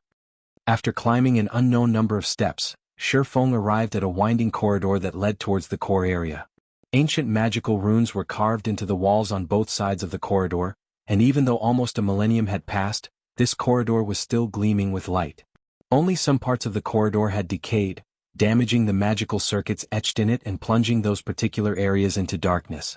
Fortunately, not many parts of the corridor were badly decayed, so Shifeng was still able to clearly see the entirety of the long, narrow, and maze-like corridor. Just after Shifeng set foot into the corridor, the alarm once again rang out. Alert! Alert! The intruder has already invaded Area A of the fortress, the magic corridor. Activating guardian statues on duty. Shifeng then heard loud booming noises coming from the corridor, as if some gigantic machine had started moving. Shifeng no longer dared advance slowly. He immediately used a speed scroll, dashing through the magic corridor at flying speed. After taking several turns in the magic corridor, Shifeng discovered a machine that had a flashing red light. Although this machine was just the size of a football, it was constantly producing alarms, as if it were a tool meant for guiding the guardian statues. Sentinel Guard, Common Monster. Level 10. HP 200/200. Feng immediately understood how he was so easily discovered. The sentinel guard was just like a radar. It could detect enemies within a range of 500 yards, and after discovering them, it would set off an alarm. The distance between the entrance of the corridor and this location was roughly around 500 yards, so the sentinel guard was able to immediately discover Feng. As long as Feng could get rid of it, then he would be able to rid himself of the alarms of this area. However, this thing had very sensitive reactions. It would not let any enemies get within 30 yards. Also, if it were attacked even once, it would try to retreat with all its might. Simultaneously, it would increase its speed of calling for its allies, and it would absolutely not give the enemy a second chance to attack. It was extremely hard to deal with. I guess I've no choice left. I can only give it a try. Feng unsheathed both of his swords. He could already hear the angry roars of the guardian statues coming from behind him. Based on his strength, fighting in this narrow area would only lead to his own death. His only chance of throwing off those guardian statues was to get rid of the sentinel guard. When Feng was nearing the 30-yard range, just as the sentinel guard was about to break into a run, Feng's eyes locked onto the sentinel guard, the muscles in both of his arms bulged, and with the strength of his entire body, he cast out both swords. Shoo! Both swords flew towards the sentinel guard. Precision throw. The throwing distance of the skill was just at 30 yards, and it caused 150% of his weapon's damage. The sentinel guard was extremely vigilant. It rapidly moved its body, immediately dodging the crimson blade that flew at it. However, the sentinel guard's dodge had, in turn, placed it in the flight path of Feng's second sword, the abyssal blade. Pum. The abyssal blade pierced through the sentinel guard, causing -211 damage and instantly killing it. System: Level 10 Sentinel Guard killed. Level difference of 4. EXP obtained increased by 400%. Obtained 800 EXP. Feng activated Windwalk, his speed once again increasing by a notch as he rushed to pull out his swords that pierced into the ground. He then rushed towards the magic corridor's exit. Without the guidance of the Sentinel Guard, the guardian statues were like flies that lost their eyes. They ran around all over the place, completely unable to find Feng. More than a dozen minutes later, after getting rid of another 3 sentinel guards, Feng finally escaped the magic corridor, arriving at the control room. There was a barrier in the central region of the control room. A dark gray-colored sphere of iron was placed inside the barrier. This sphere of iron was the heart of the steel fortress, and it was the fortress source of energy. It was the Titan's heart. I never thought that after so many years have passed, there would still be somebody who would come to this place. Before Feng could examine the entire control room in detail, he heard a deep sneer coming from the entrance of the barrier. This sound was bone-chilling, and no human was capable of producing such a sound. Only a puppet or a corpse would be capable of sounding so emotionless. Welcome to my steel fortress, Wuxia. In order to celebrate your arrival, I've decided to use your fiery flesh and blood to feed my baby. Come out, Hellhound. Feng could faintly see the outline of a humanoid life form inside the barrier. However, the figure seemed to be currently absorbing the energy of the Titan's heart, so it did not have surplus powers to deal with Feng, sending out its pet in its stead. Ow, ow, ow. A large black dog, its entire body covered in flames, rushed out from the barrier. Hellhound Elite Rank. Level 15. HP 6,000/6,000. Crap, did I come at a bad time? Feng's brows slightly wrinkled as he observed the Hellhound. According to the information in his previous life, there were definitely no life forms or monsters in this place. The person that did the quest was able to safely take the Titan's heart away. So why was it that, when it was his turn to do the quest, a mysterious character appeared here, trying to steal the Titan's heart's energy? However, Feng also thought of another possibility. This mysterious character stole all the energy of the Titan's heart first. Meanwhile, the player who came here had merely taken away the Titan's heart that was empty of any energy. On the other hand, Feng had coincidentally run into this energy thief. However, unfortunately for Feng, he wasn't even capable of defeating the pet of this mysterious character, not to mention the person itself. Since you want to battle, then come. Feng pulled out his swords, his attention affixed on the slowly approaching Hellhound. As the Hellhound's distance from him continuously shortened, Feng could feel his surroundings become exceptionally hot, causing his mouth to feel parched. Shi Feng thought of taking out a cold beverage to enjoy, but he currently couldn't carelessly move about. He would immediately reveal a weak point as soon as he moved. As a level 15 elite monster, the Hellhound's intelligence was already extremely high. It was the reason why it leisurely walked towards Shi Feng. That was because the Hellhound knew the best time for it to launch an attack. As long as Shi Feng revealed a gap, it would immediately bite at him with all its might, not letting go of Shi Feng until he was completely dead. In the confrontation between the two, after all was said and done, the Hellhound was still the more powerful. So, naturally it would not simply wait. Its legs immediately pushed against the ground, leaping high into the air and transforming into a ball of fire. It then opened its flaming maw. Shi Feng rolled to a side, dodging the Hellhound's pouncing attack. However, immediately after the Hellhound landed, its flaming claws slashed horizontally. Shi Feng had long since prepared for this, so he used both of his swords to parry. Although Shi Feng did not receive any damage, his entire body was thrown. The Hellhound immediately opened its large mouth, spewing scorching hot flames. The flames wrapped around Shi Feng completely, preventing him from escaping. Shi Feng clenched his teeth. He used Phantom Kill, and at the moment of imminent peril he swapped positions with his doppelganger in midair. Shi Feng's doppelganger was immediately swallowed by the flames, instantly turning into a pile of ash. Meanwhile, the system notification showed a damage of up to -3,000. Even if Shi Feng were to take the hit with his HP full and all of his life shield activated, he still wouldn't be able to shoulder this attack. Shi Feng clearly felt how powerful the Hellhound was. Such damage was definitely not something a level 15 elite monster could dish out. Its strength was greatly increased because of the quest storyline. According to his experience, Shi Feng estimated the Hellhound's actual level to be over level 30, and it should be a Lord-rank boss. If the pet were already this powerful, then what about its owner? Seeing that the Hellhound's flaming claws were about to slap down at him, Shi Feng used Abyssal Bind. Even if the Hellhound were any stronger, it would still be restricted for 3 seconds. Following which, Shi Feng rushed into the barrier at the center of the room. Currently, the best option Shi Feng possessed was to snatch the Titan's heart and swiftly depart. However, just after entering the barrier, Shi Feng immediately became shocked upon seeing this mysterious person's true identity. Dark Clown? Shi Feng immediately recognized the identity of this mysterious character. His heart could not help but be surprised. Why is such a bastard here?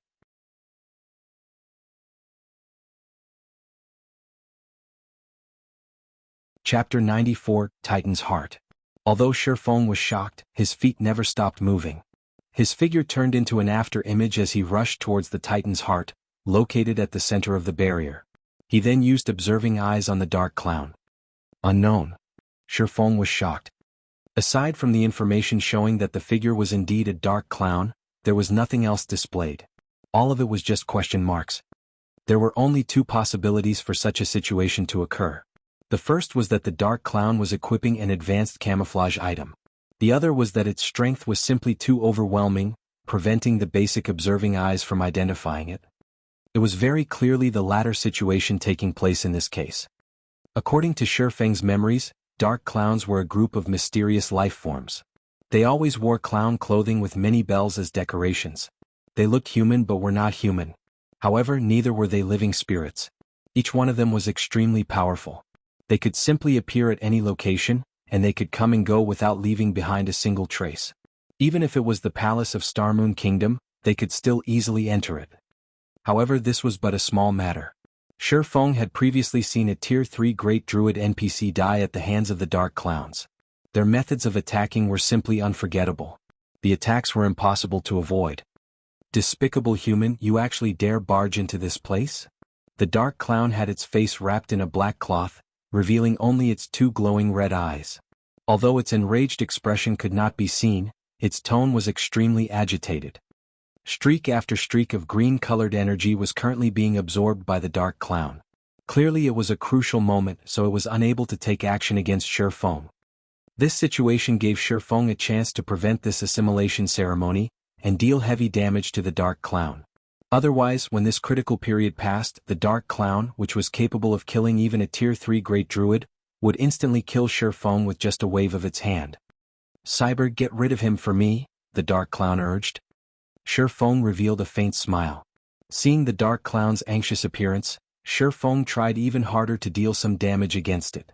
As for the hellhound behind him, it was still restricted by chains. It was too late even if it tried to rush over to Feng. Chop! Feng used all of his strength. With a flick of his wrist, a large explosion sounded out. The abyssal blade turned into a streak of black light, piercing directly towards the magic circle that was absorbing energy from the Titan's heart. Dang! The magic weapon abyssal blade, which had been successful in every previous endeavor, was blocked outside of the magic array. It created brilliant white sparks as it collided with the magic array, dealing no damage at all to the absorption magic array. Pitiful human. Did you think a weak little swordsman like you could destroy my magic array? Just give up and become Cyber's food. Who knows, I might even let your soul go. Otherwise, prepare for endless pain after you die. The dark clown threatened. At this moment, the hellhound rushed over. You're just a clown, yet you dare spout nonsense. Did you think I have no ways to deal with you? Feng sneered. He took out a dark, gray-colored magic scroll from his bag. No. You're literally insane. Do you know what you are trying to do? The dark clown abruptly yelled out in shock after seeing this piece of dark, gray-colored magic scroll. It seems you know your stuff. At worst, we'll both die together.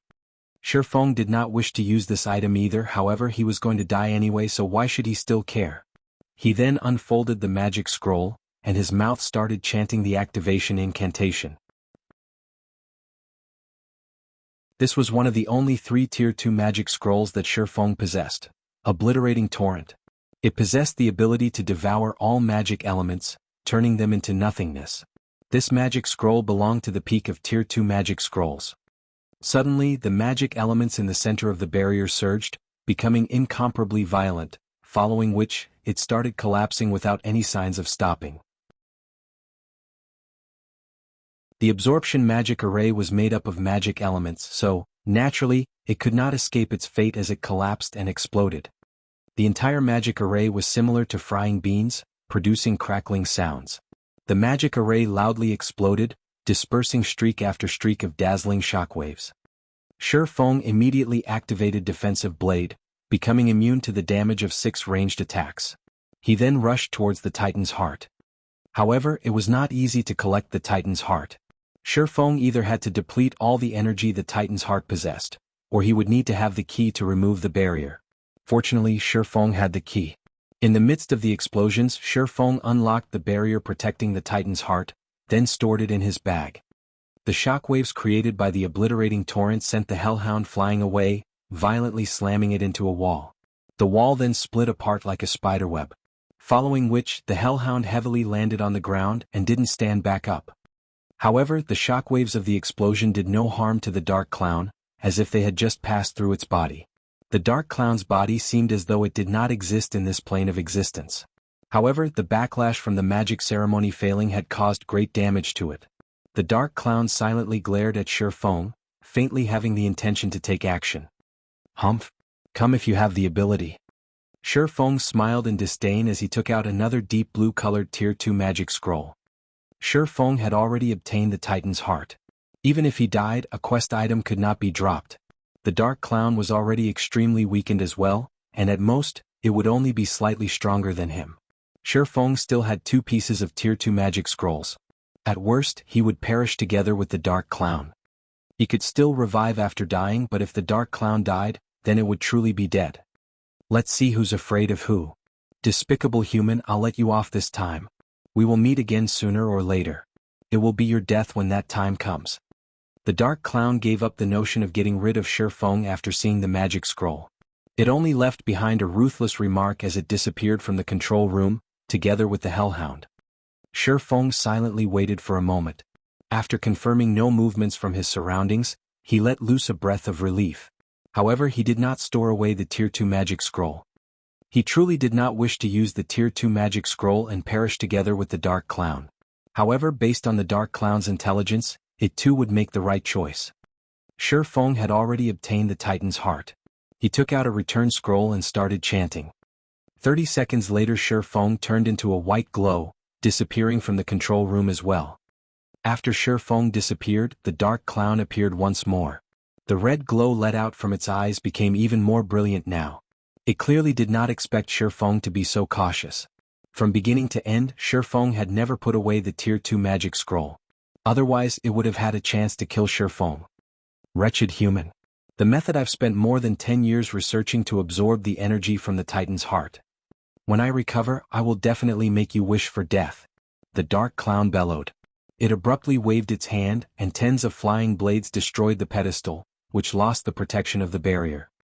On the other side, Shifeng had already returned to Red Leaf Town. Currently, the amount of players in Red Leaf Town grew even greater. The streets were filled with players selling level 0 to level 2 common equipment and basic skill books. Shifeng took a look at his bag. It had been some time since gold coins stopped entering his account. He thus decided to go sell some items before going to hand in his quest. The previous forging designs were already sold out. Shifeng took out another 20 pieces of glimmer chest plate forging designs and placed them at the auction house to be sold in batches. At this time, a communication request came from Gentle Snow. 3 hours from now, meet up in front of Dark Moon Graveyard's entrance. Get your team prepared for it and bring the necessary potions. Our Ouroboros must definitely snatch the first clear of this dungeon this time, so we'll be looking forward to your performance. Gentle Snow's tone was very indifferent, as if she was giving out a command. It was completely different from their meeting just now. Will do. I'll definitely arrive 3 hours from now. However, Shifeng did not particularly mind it, as that was the snow goddess's regular attitude. He estimated the time, thinking that he should be able to make it. Neither of them traded unnecessary words, immediately disconnecting the call. After that, Shifeng purchased card sets and hard stones at the auction house. He also bought some materials required to make bronze equipment and mysterious iron equipment. After storing the materials inside the bank, Shifeng went on to buy some magic scrolls and necessary potions. He then ran towards the White Sand Ruins to turn in his quest.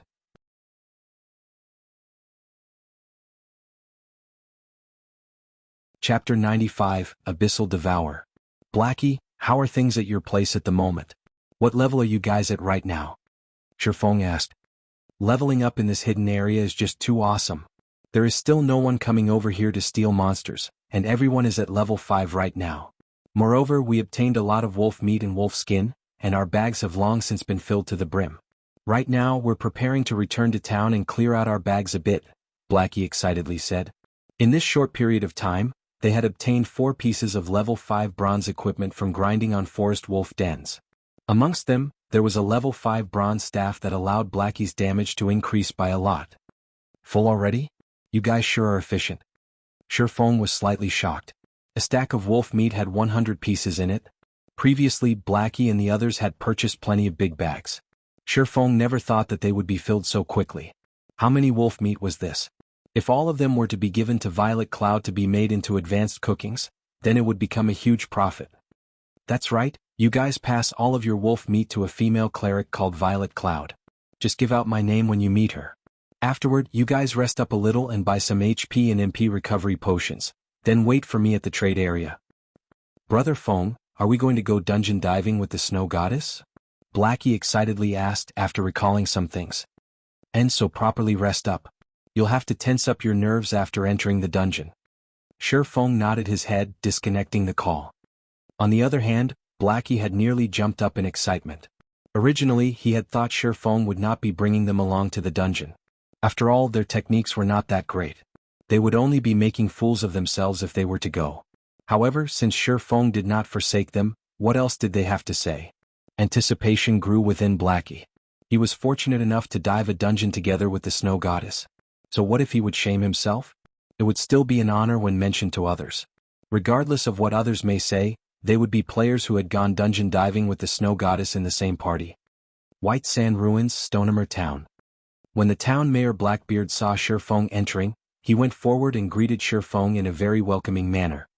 Brother Yifeng, you've come. The fruit juice you sold to me the last time was just too good. It captivated everyone in our little town. Now, we can't sleep properly if we don't drink a cup before bed every day, Blackbeard joked. Lord Mayor Blackbeard, is this the Titan's heart that you wanted? Shifeng smiled, taking out the Titan's heart as he asked. When Blackbeard saw the gray-colored metallic sphere, his mouth suddenly opened wide in shock. The shape, this color, this texture. It was exactly the same as the Titan's heart mentioned in the legends. Correct, this is the Titan's heart. It is exactly the same as the one recorded in the ancient records. I never thought that I would be able to personally see it in my lifetime.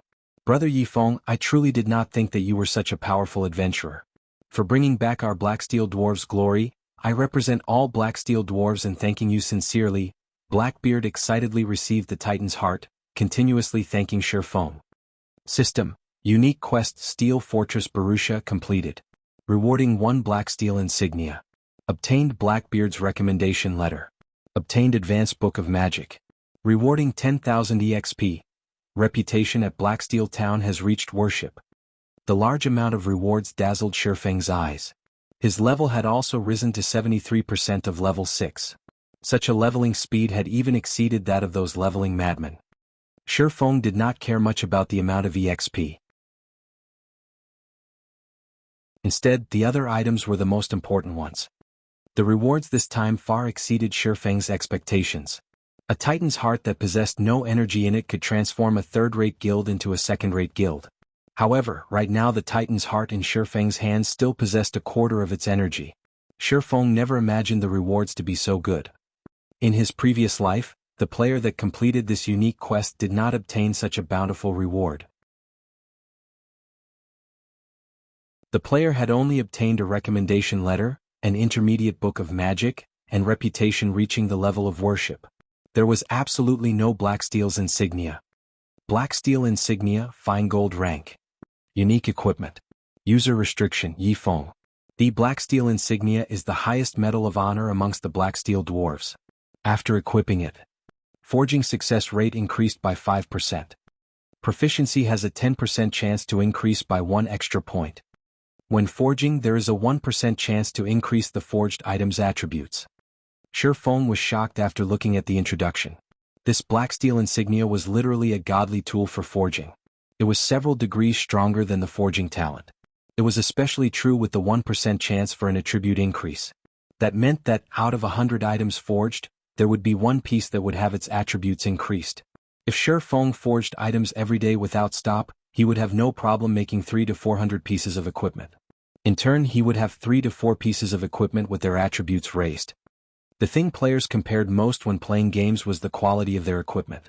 Even if the attributes on a piece of equipment was only slightly higher, when the attributes of all the other pieces of equipment were accumulated together, the total amount would allow a player to exceed the others by quite a lot. Regardless of whether it was PK or dungeon diving, the player would have a great advantage in both situations. Although Shifeng did not know how much of an equipment's attributes would be increased, even an increase of a single point would cause an equipment's price to increase by multiple percentages. If it was a big increase, then the price would increase by several folds. The price of a single piece of equipment could even rival the price of 10 or more pieces. The Blacksteel insignia was an unexpected profit.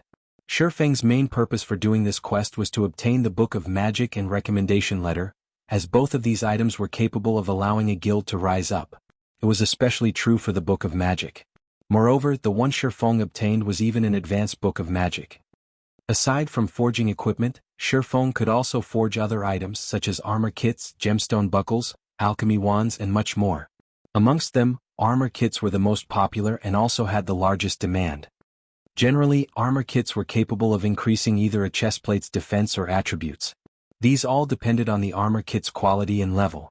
Meanwhile, the Book of Magic Shifeng obtained from Blackbeard was for making the strengthened version of the armor kit, the Mana Armor Kit. The Book of Magic was a unique item, and there was only one of it in the entire God's domain. In Shifeng's previous life, it was exactly this item that had allowed a guild to earn a large sum of money, turning it from a third-rate guild into a second-rate guild. As for Blackbeard's recommendation letter, it would only be useful in White River City, so Shifeng was still unable to use it right now. However, now that Shifeng's reputation in Stonehammer Town had reached the level of worship, he could purchase a few bronze equipment, and even mysterious iron equipment, that would bind to the player's character upon purchase. Moreover, the prices of these equipment items were very cheap, to the degree that even an average player at level 10 could afford them. Stonehammer Town could be called the best location for players to obtain mysterious iron equipment. Hence, many players loved coming to this place to grind for reputation. After their reputation reached worship, they would be able to gear themselves fully with level 10 mysterious iron equipment. Unfortunately, it was not easy to grind for reputation. It was almost impossible for anybody to fully equip themselves with level 10 mysterious iron reputation equipment. Moreover, a complete set of mysterious iron reputation equipment was still somewhat weaker than the bronze-ranked Silver Moon set equipment. So, top-tier players all felt that it was below their dignity to equip it. Although Shifeng would not be equipping these items, he still had other uses for them. For example, using them to level up the Abyssal Blade. The Abyssal Blade needed to devour weapons in order to level up. According to his understanding, the better the quality of the weapon devoured, the higher the increase in attributes of the Abyssal Blade. The Abyssal Blade was like a cultivating weapon, hence the reason it was so much more powerful than those epic-ranked weapons. They were even capable of rivaling legendary weapons. If Shifeng nurtured it properly, the Abyssal Blade's attributes could definitely surpass a legendary weapon. Sadly, too many items were required to carry out such a feat. Even if it was the guild leader of a second-rate guild, they would not be able to support such a heavy cost. There was also the risk of facing a huge backlash. It was why many players both loved and hated magic weapons. In consideration for the Abyssal Blade's attributes, instead of feeding it the original 1 piece of level 5 mysterious iron weapon, and 10 pieces of level 5 bronze weapon, Shifeng decided to buy 11 pieces of level 5 mysterious iron weapon from the weapon shop. It was unknown how much of an increase in attributes such an action would yield. Following which, Shifeng called out the leveling interface for the Abyssal Blade. He then fed all these weapons to the Abyssal Blade.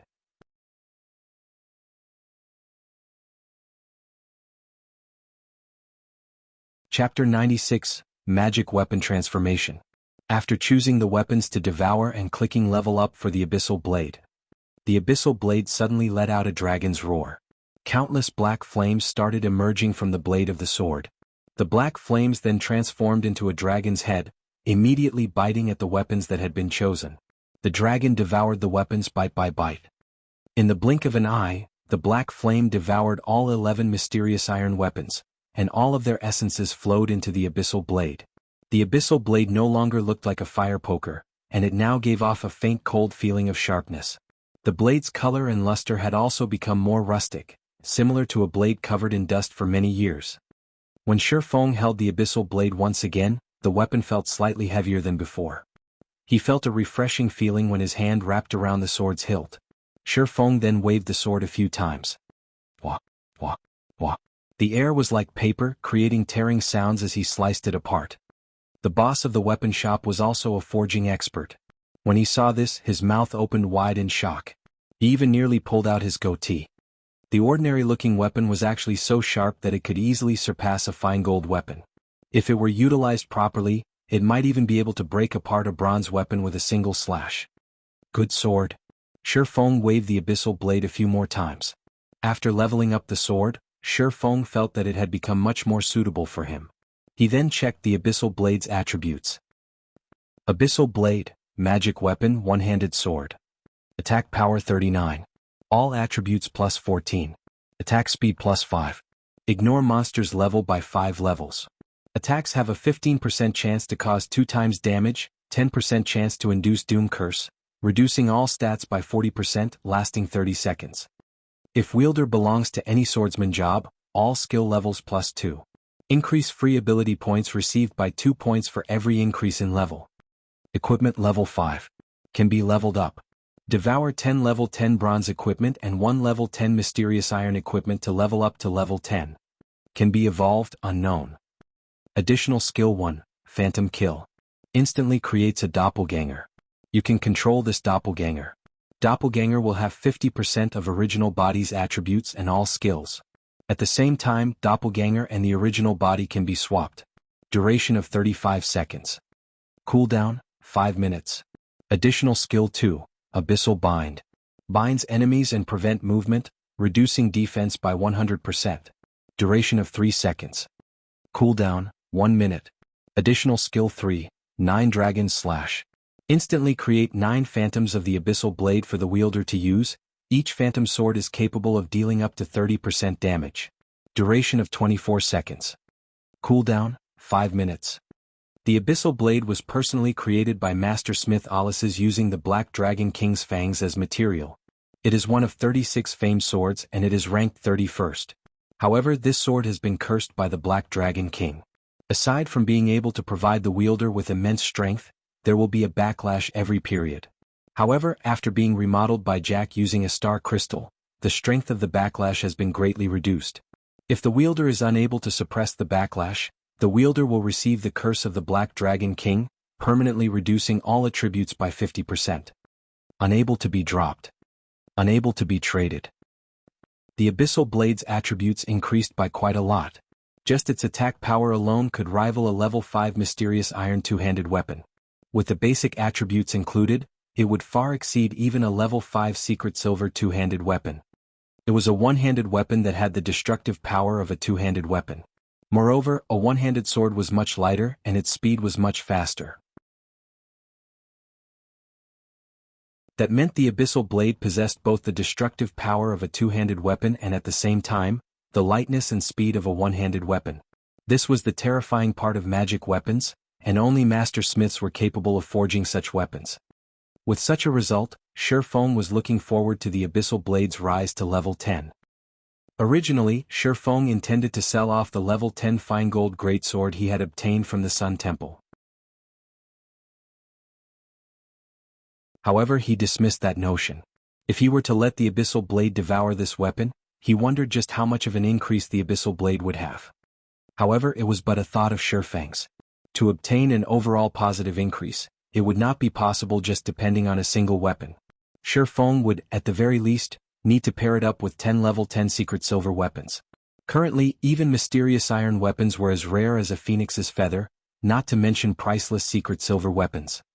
After sheathing the Abyssal Blade, Shi Feng took out a return scroll and started chanting, returning to Red Leaf Town. If he were to run back instead, he would, with a 100% chance, be late.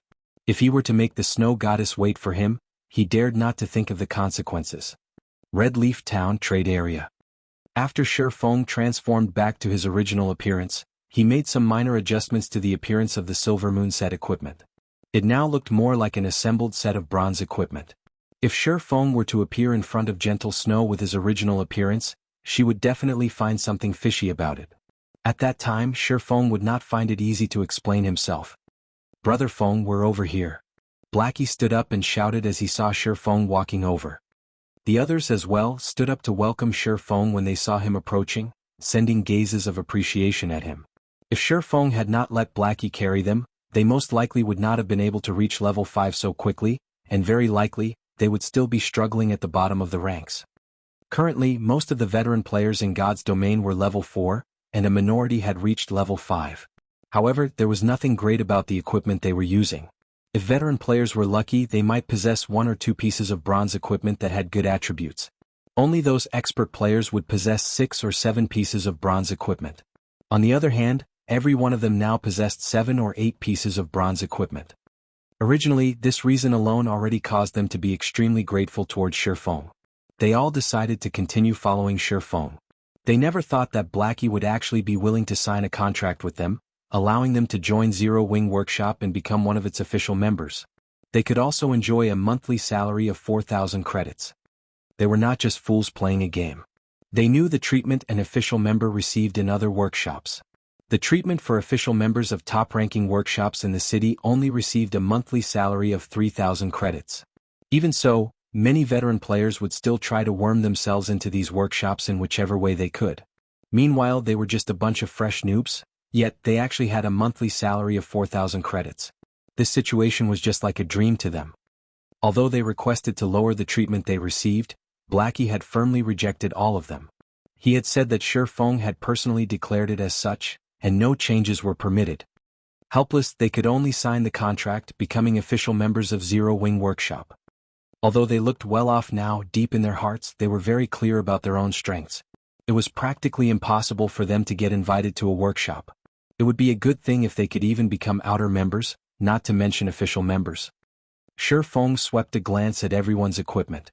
Based on his many years of experience, he could roughly estimate an equipment's attributes.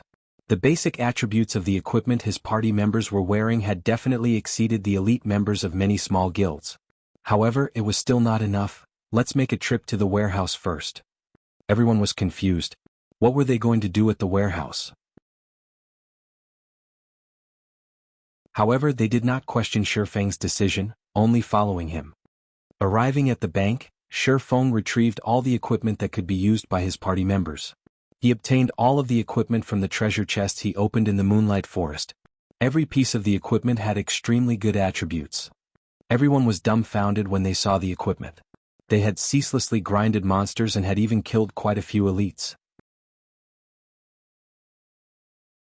Yet, all of their gains combined could not even rival the equipment Shifeng had obtained by himself. The quality was of course much higher. It was all level 5 bronze equipment, surpassing the level 2 or level 3 equipment they obtained by leaps and bounds. Brother Feng, how many elite monsters did you actually kill? Blackie's heart was filled with shock. However, he did not remain courteous as he swapped all his equipment that could be swapped. After doing so, the set of equipment on his person was just slightly weaker than a level 5 bronze set equipment. However, the level 5 mysterious iron staff he wielded easily made up for this gap. The other party members also fully swapped out their equipment. Their basic attributes right now far surpassed those of the elite members of large guilds. Every one of them had exchanged their shotguns for cannons. Even if they were to enter a 20-man dungeon right now, they would still be full of confidence. Shifeng examined through everyone's attributes once, nodding his head in satisfaction as he said, "Let's go."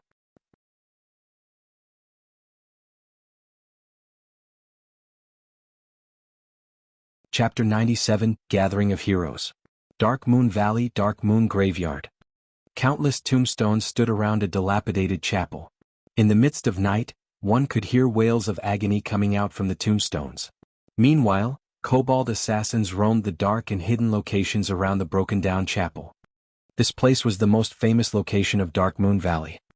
Due to this place being the closest and the first 20-man team dungeon activated near Red Leaf Town, it held high importance to the many guilds stationed in Red Leaf Town. Compared to the previous 6-man party dungeon, the various guilds were paying the most attention to this team dungeon. That was because team dungeons and party dungeons were different. Not only was the difficulty for team dungeons higher, but the equipment that dropped from them was also better. Moreover, only by clearing a team dungeon would a guild be able to prove their strength. Aside from that, there was a gigantic glory list beside the teleportation gate of every team dungeon. On it, the names of the team and players who obtained the first clear for the dungeon would be listed for latecomers to admire. Of course, aside from the first clear, the record for the fastest to clear the dungeon would also be recorded, with the reserved record set at 3 hours. As long as a team surpassed the record time, their names would be recorded. However, this record was not permanent but only temporary. As long as another team could obtain an even shorter record time, they would replace the current holders of the record. Currently, players filled all of the Dark Moon Graveyard.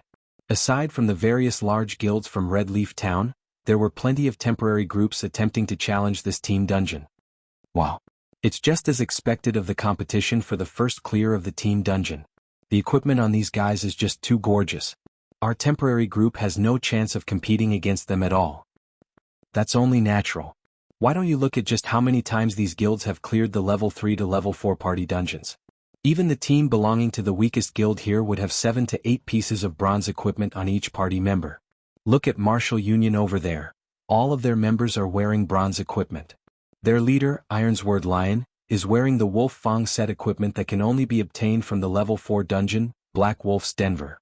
Ironsword Lion's equipment could be considered quite good amongst the unrated guilds. However, look over there at the third-rate guild, Heaven's Crowns.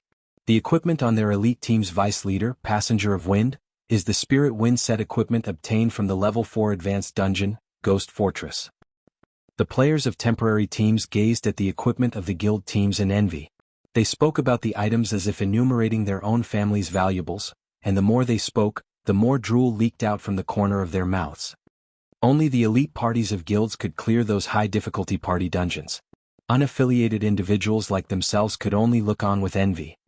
Just as everyone was sighing in admiration at the equipment of these elite teams, Stabbing Heart of Assassins Alliance led a group of players over. The equipment of the group was extremely unified. All 20 players wore the same level 4 bronze equipment. Amongst them, the 2 silver daggers hung around Stabbing Heart's waist looked extraordinarily radiant. Crap, it can't be right? Those are Gemini's thorns that only drop from the final boss of the hard mode of Ghost Fortress. An assassin who was a dagger fanatic cried out in shock.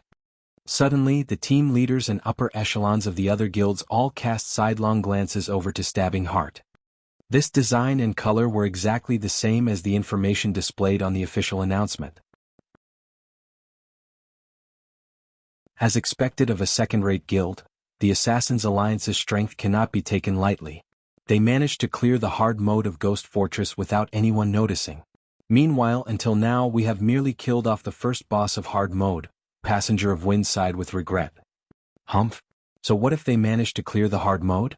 We will still start from the same starting point from now on. The difficulty of a team dungeon is not something a party dungeon can compare to. Clearing it depends more on the commands given. Ironsword Lion wrinkled his brows, snorting in disdain. He believed that his own techniques were no weaker than Stabbing Heart's.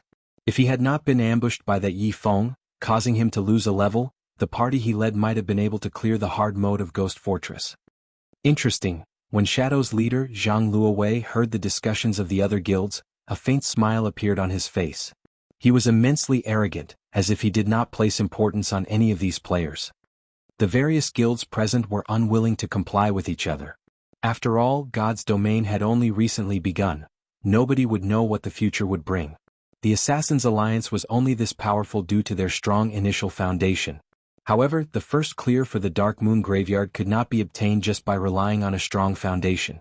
At best, the Assassins' Alliance would only have a minor advantage over the other guilds. The first clear of this team dungeon this time around was considered a shuffling of power in Red Leaf Town. Whoever obtained the first clear would increase their prestige in Red Leaf Town, improving their guild's development. It would have a great effect on attracting new players to join their guilds. Everyone looked at the time. There was still over 20 minutes before the opening of Dark Moon Graveyard. They all stood by a side patiently waiting. Sister Snow, this place is really lively. Xiao Yuer giggled, pulling on Gentle Snow's delicate arm as she took a look at her surroundings. Gentle Snow nodded. She looked around with an indifferent face, her expression as cold as ice. She did not pay any attention to the guilds present. Instead, she was looking for a certain someone.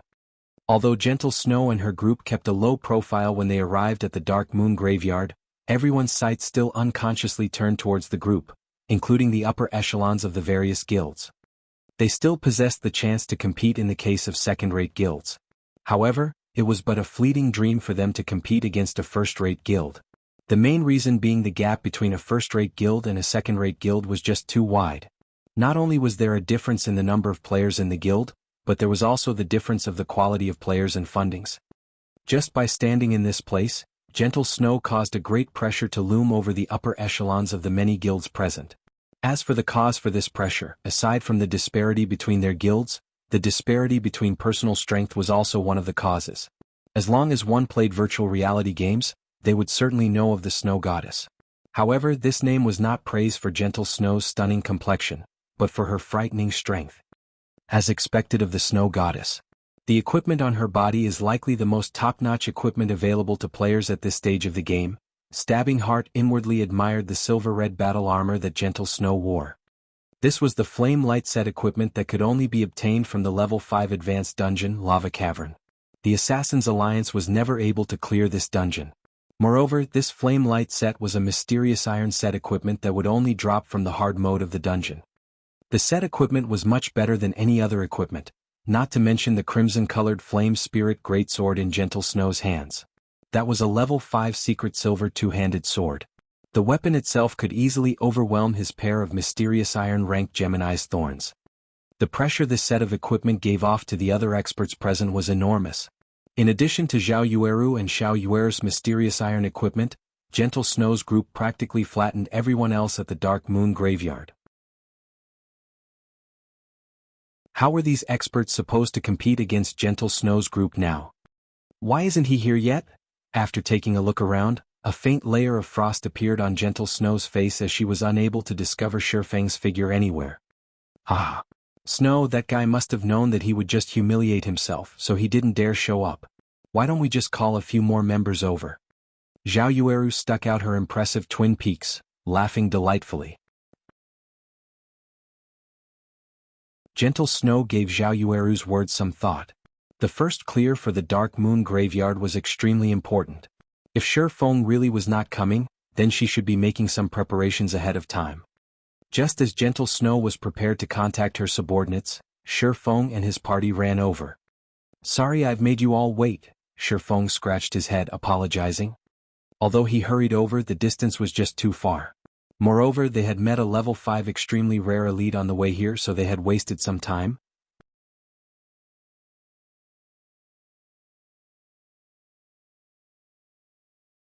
Chapter 98, Whetstone Recipe. After not meeting for just more than a day, Shi Feng discovered that Gentle Snow and the others of her group had changed their equipment. All of them were wearing gorgeous equipment. The level 5 flame light set equipment all of them were wearing was the best team equipment currently available. With this equipment, as long as the team leader commanded properly, they would definitely conquer the normal mode of Dark Moon Valley after familiarizing themselves with the dungeon. Regarding the Dark Moon Graveyard. Even if Shi Feng now possessed a full suit of Silver Moon set equipment, he still had quite a lot of requirements. For instance, the advanced whetstone recipe. This was the strengthened version of the whetstone. The recipe for this item could only be obtained from team dungeons. Moreover, only bosses of the dungeon would have a chance of dropping it. "You still remembered to come. That's enough. Since you're already here, leave your party and we'll reform the group." Zhao Yueru originally wanted to taunt Shi Feng, but Gentle Snow stopped her a step earlier. Gentle Snow was still slightly angry from before, but after sweeping a glance at Shi Feng, she shockingly discovered that Shi Feng had reached level 6. Currently, the level 6 players in all of Red Leaf Town were top-tier players. Previously, when she met Shi Feng, his level was nothing special. It was just below average. Now that he was able to catch up to such a degree, one could see that Shi Feng's leveling speed was extremely fast. As for Blackie and the others standing behind Shi Feng, all of them were level 5. They were also fully geared with bronze equipment, and such a standard was relatively good amongst temporary teams. Shi Feng's party then disbanded, all of them joining Gentle Snow's team. All of the surrounding guilds and players saw Shi Feng join Gentle Snow's team. Judging from the equipment of Shi Feng's party, it was obvious that Shi Feng and the others were not members of Ouroboros. However, it was extremely odd that they were still able to join Gentle Snow's team and enter the dungeon together. The equipment worn by Shi Feng's party did not seem very high-leveled. They wore only scattered pieces of bronze equipment, not that different from the equipment of a temporary team. This was the important struggle for the first clear of a team dungeon. Was Gentle Snow so confident in being able to easily obtain it that she'd invite a group of people like this? Only Stabbing Heart knew of Shi Feng's strength. Now that both powerhouses had joined, the competition for the first clear of the Dark Moon Graveyard had just become much harder. "Brother Zhang, that's the brat that set up our men," Flaming Tiger hatefully commented when he saw Shi Feng. "So, it is him?" Zhang Luowei raised his brows. He could not help but pay more attention to Shi Feng. He then said in a deep tone, "Since he has some connection with the Snow Goddess, try not to stir up trouble with them in the future. I don't wish for us to go against a first-rate guild right now." Being able to wipe out Flaming Tiger's group and having a connection with the Snow Goddess, this person was not that simple. He still needed to do some investigations of this person. If this person had just joined the Snow Goddess by chance, he would definitely make this person pay for his actions. "Yes, I understand, Brother Zhang." Flaming Tiger glared at Shi Feng, only gritting his teeth as he answered. However, it was a different situation on the side of Martial Union. Every member of Martial Union could not help but wish they could get rid of Shi Feng right that instant.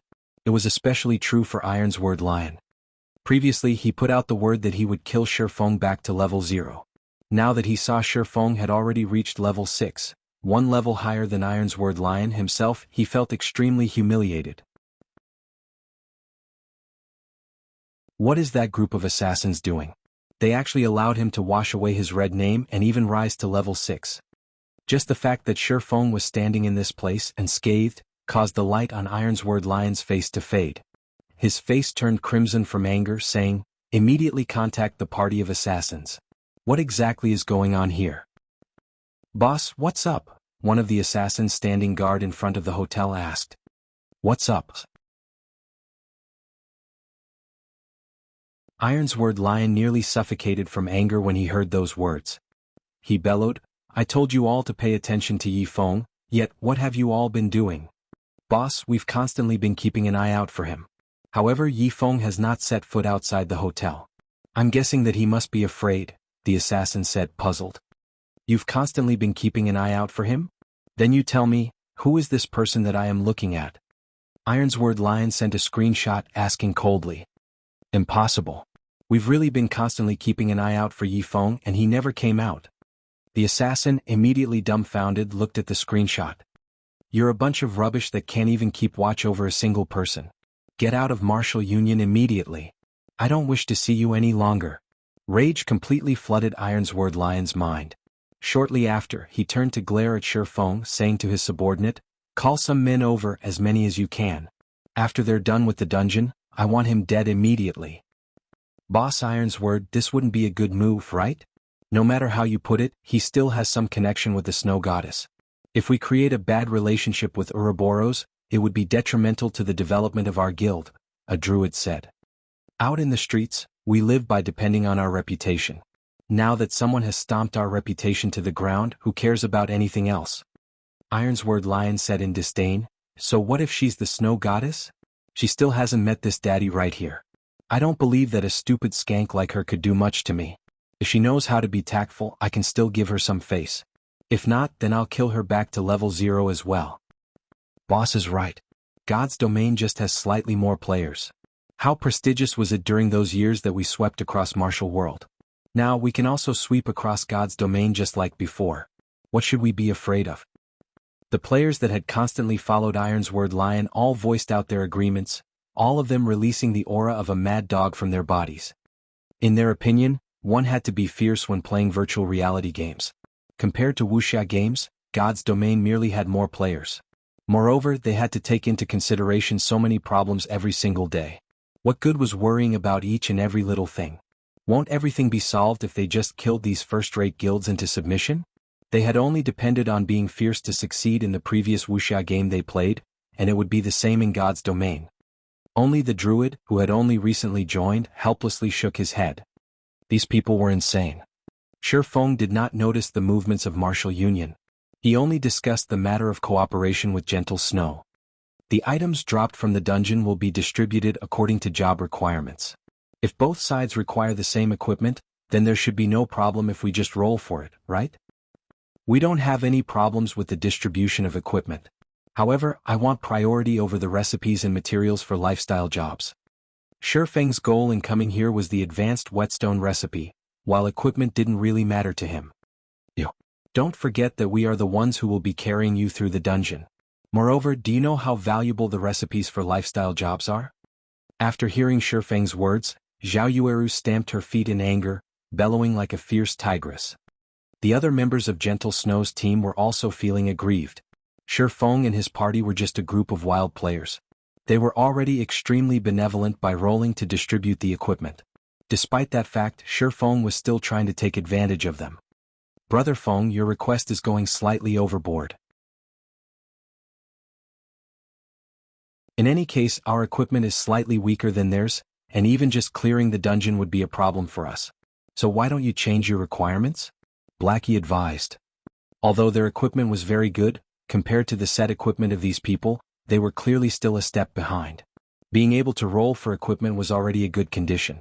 Going further to compete over recipes for lifestyle jobs. Nobody would be willing to concede to such a request. To put it bluntly, even without them joining, Gentle Snow's team could similarly clear the Dark Moon Graveyard. Shi Feng shook his head. He would not mind if it were any other recipes. However, he would not concede even a single step for the advanced whetstone recipe. He also could not reveal any specifics to avoid attracting the suspicion of others. After all, before a team dungeon was conquered, the official website would not reveal any information about its drops. 20-man dungeons would only refresh once every 3 days. There were only that many team dungeons nearby, and every one of them was extremely precious. The earlier Shi Feng obtained the advanced whetstone recipe, the earlier he would obtain an advantage over the other players. To a workshop like theirs that lived on the edge, they had even more reasons not to concede. Gentle Snow, who had an ice-cold expression, also opened up her mouth this time around, saying, "Recipes for lifestyle jobs are extremely important to our guild. Your request, I cannot agree to it."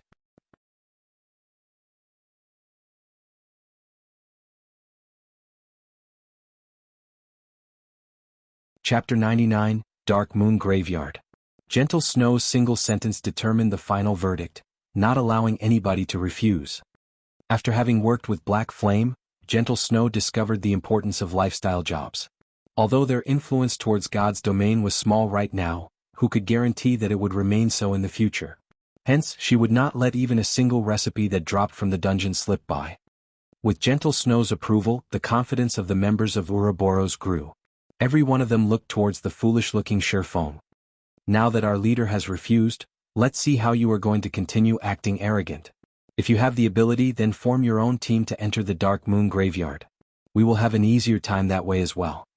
Shifeng slightly wrinkled his brows. He did not think that Gentle Snow would be so resolute. He wondered what had happened to Gentle Snow to trigger a nerve in her. She was completely different from when they first met. At that time there was still room for discussion. However, Shifeng did not have a clue that the person who triggered Gentle Snow was exactly himself. How about this then? We'll hold a party auction for the lifestyle recipes that drop, Shifeng said.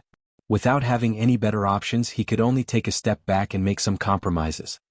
Hearing Shifeng, Zhao Yueru covered her delicate mouth as she revealed a shallow smile. Yifeng, stop dreaming. Team dungeons only reset once every 3 days. The recipes obtained from inside are extremely important to a guild's development. How could we auction them amongst the party? If you insist on doing so, then we will just call in a few more of our elite members. That way those enter the Dark Moon Graveyard will all be our members, and we won't need to share anything with you. Zhao Yueru's tone turned chilling. Zhao Yueru had already made her words extremely clear. If you are going to stay, then forget about the recipes. Otherwise pack up and leave. We won't be obstructing you on your way. Meanwhile, Gentle Snow showed no signs of hindering Zhao Yueru. Her actions meant that she too agreed with Zhao Yueru's viewpoint. Miss Zhao, please don't get angry. Brother Feng doesn't know how important the recipes are to you all. I apologize. Blackie could no longer stand to watch this scene continue to unfold. Any more of this and the final result would definitely be a separation. They managed to obtain the favor of the Snow Goddess after much difficulty. Hence, they could not simply just let go of this chance to further advance their workshop. Blackie continuously hinted Shifeng not to act rashly and to properly grab a hold of this chance. Shifeng could feel Gentle Snow's resolute behavior. Such an attitude gave him a headache. However, it would not be easy for him to find another team to enter the Dark Moon Graveyard with. It was a team dungeon after all. A certain standard of equipment, trust, and cooperation was required to successfully clear it. Moreover, players that were abruptly recruited might not necessarily be reliable. They might even bring adverse effects to the team. Alright then, let's go with your arrangements. It was clearly not wise for him to enter a deadlock with Gentle Snow right now. Shifeng had no choice but to just give up this chance. His only choice was to look for new, reliable members after he finished the dungeon. He would then bring them to dive into other team dungeons. Seeing Shifeng agree, Blackie let loose a breath of relief. On the other hand, Zhao Yueru was slightly pouting. She inwardly felt unfortunate that she was not able to chase Shifeng away. Gentle Snow did not pay attention to Zhao Yueru's irritation. The time for the dungeon's opening already arrived. The other guild teams were all entering the dungeon, one after another. Hence, Gentle Snow said in the team chat, "Let's go in then." Before entering the dungeon, Gentle Snow had set the dungeon's difficulty at normal. That way, after entering the teleportation gate, everyone would be sent to the normal mode of the Dark Moon Graveyard. Team dungeons were similar to party dungeons in which they had 3 different difficulties: normal, hard, and hell. However, guilds that were not familiar with the dungeon would usually start off by obtaining and understanding information from the normal mode of the dungeon. They would then use the information obtained to prepare for hard mode and hell mode. Right now, every guild was competing for the first clear of the Dark Moon Graveyard. They wanted to use this chance to increase their influence towards the players in Red Leaf Town. So, naturally they would not start off by challenging a higher difficulty. The team entered the teleportation gate, one after another. They all turned into a streak of white light as they entered the Dark Moon Graveyard. Team dungeons were unlike party dungeons. The map inside a team dungeon was extremely large. They were practically the same size as a small town, with some being the same size as a city with a population in the millions. The Dark Moon Graveyard was the first team dungeon available near Red Leaf Town, so the map of the dungeon was relatively small. Unlike the team dungeons and other virtual reality games, the main goal when entering any team dungeons in God's domain was to find the exit. As long as players could find the exit and leave the dungeon, then they would have cleared the dungeon. After leaving the dungeon, they would also receive the corresponding dungeon rewards. Dark Moon Graveyard was different precisely because of this reason.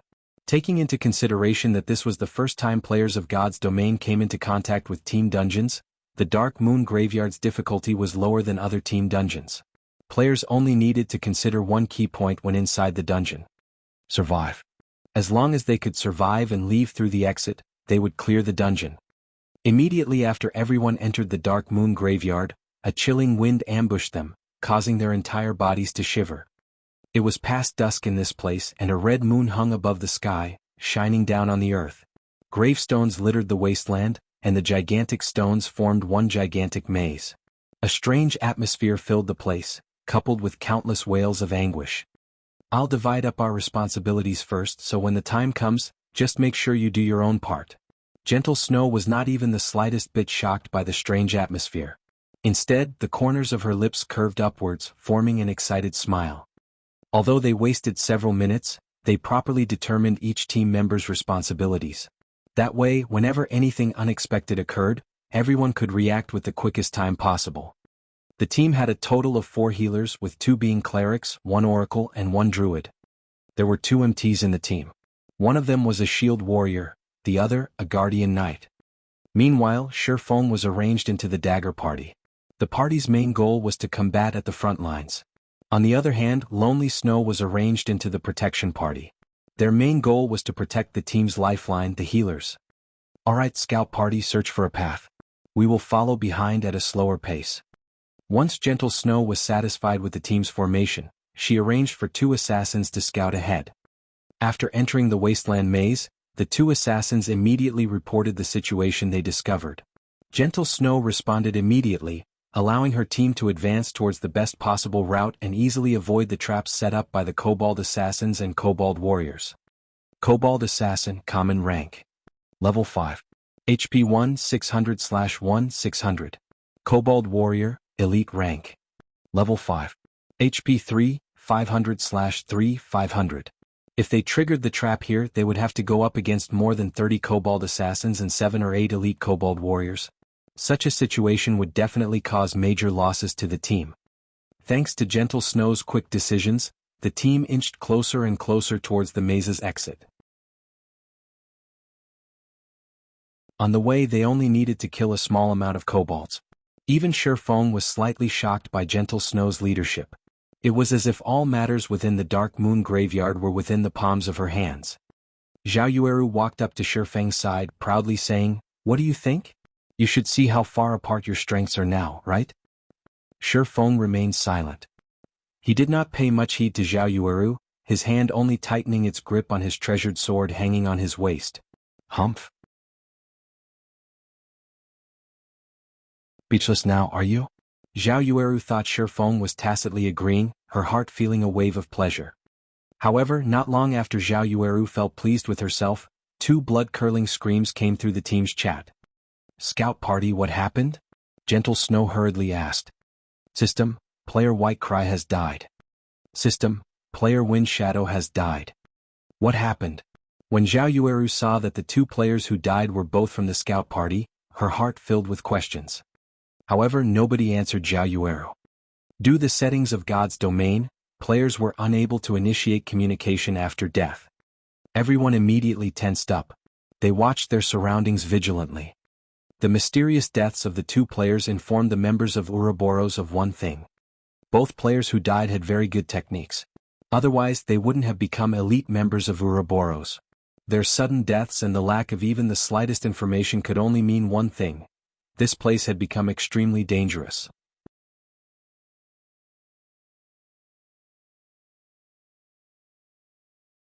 Chapter 100. Go ahead if you can. Everyone pay attention to your surroundings. Healers, stand in the middle. Protection party, guard the healers. MTs, prepare to activate your life-saving skills at any time. Dagger party, prepare for battle. Gentle Snow was not frightened by the situation. She immediately gave out commands, staying combat ready. Haughtiness invites disaster, humility receives benefit. This sentence just happened to be applicable to the members of Ouroboros. It was especially true for the arrogant Jianghu. Problems were bound to occur when one became complacent. Only the problems this time arrived somewhat too quickly.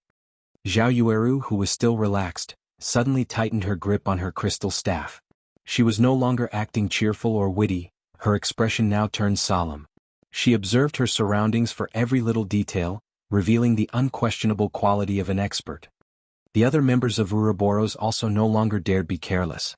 Although they were confident in their equipment, even possessing the confidence to overcome the Dark Moon Graveyard, this confidence still gradually faded after the two players were instantly killed.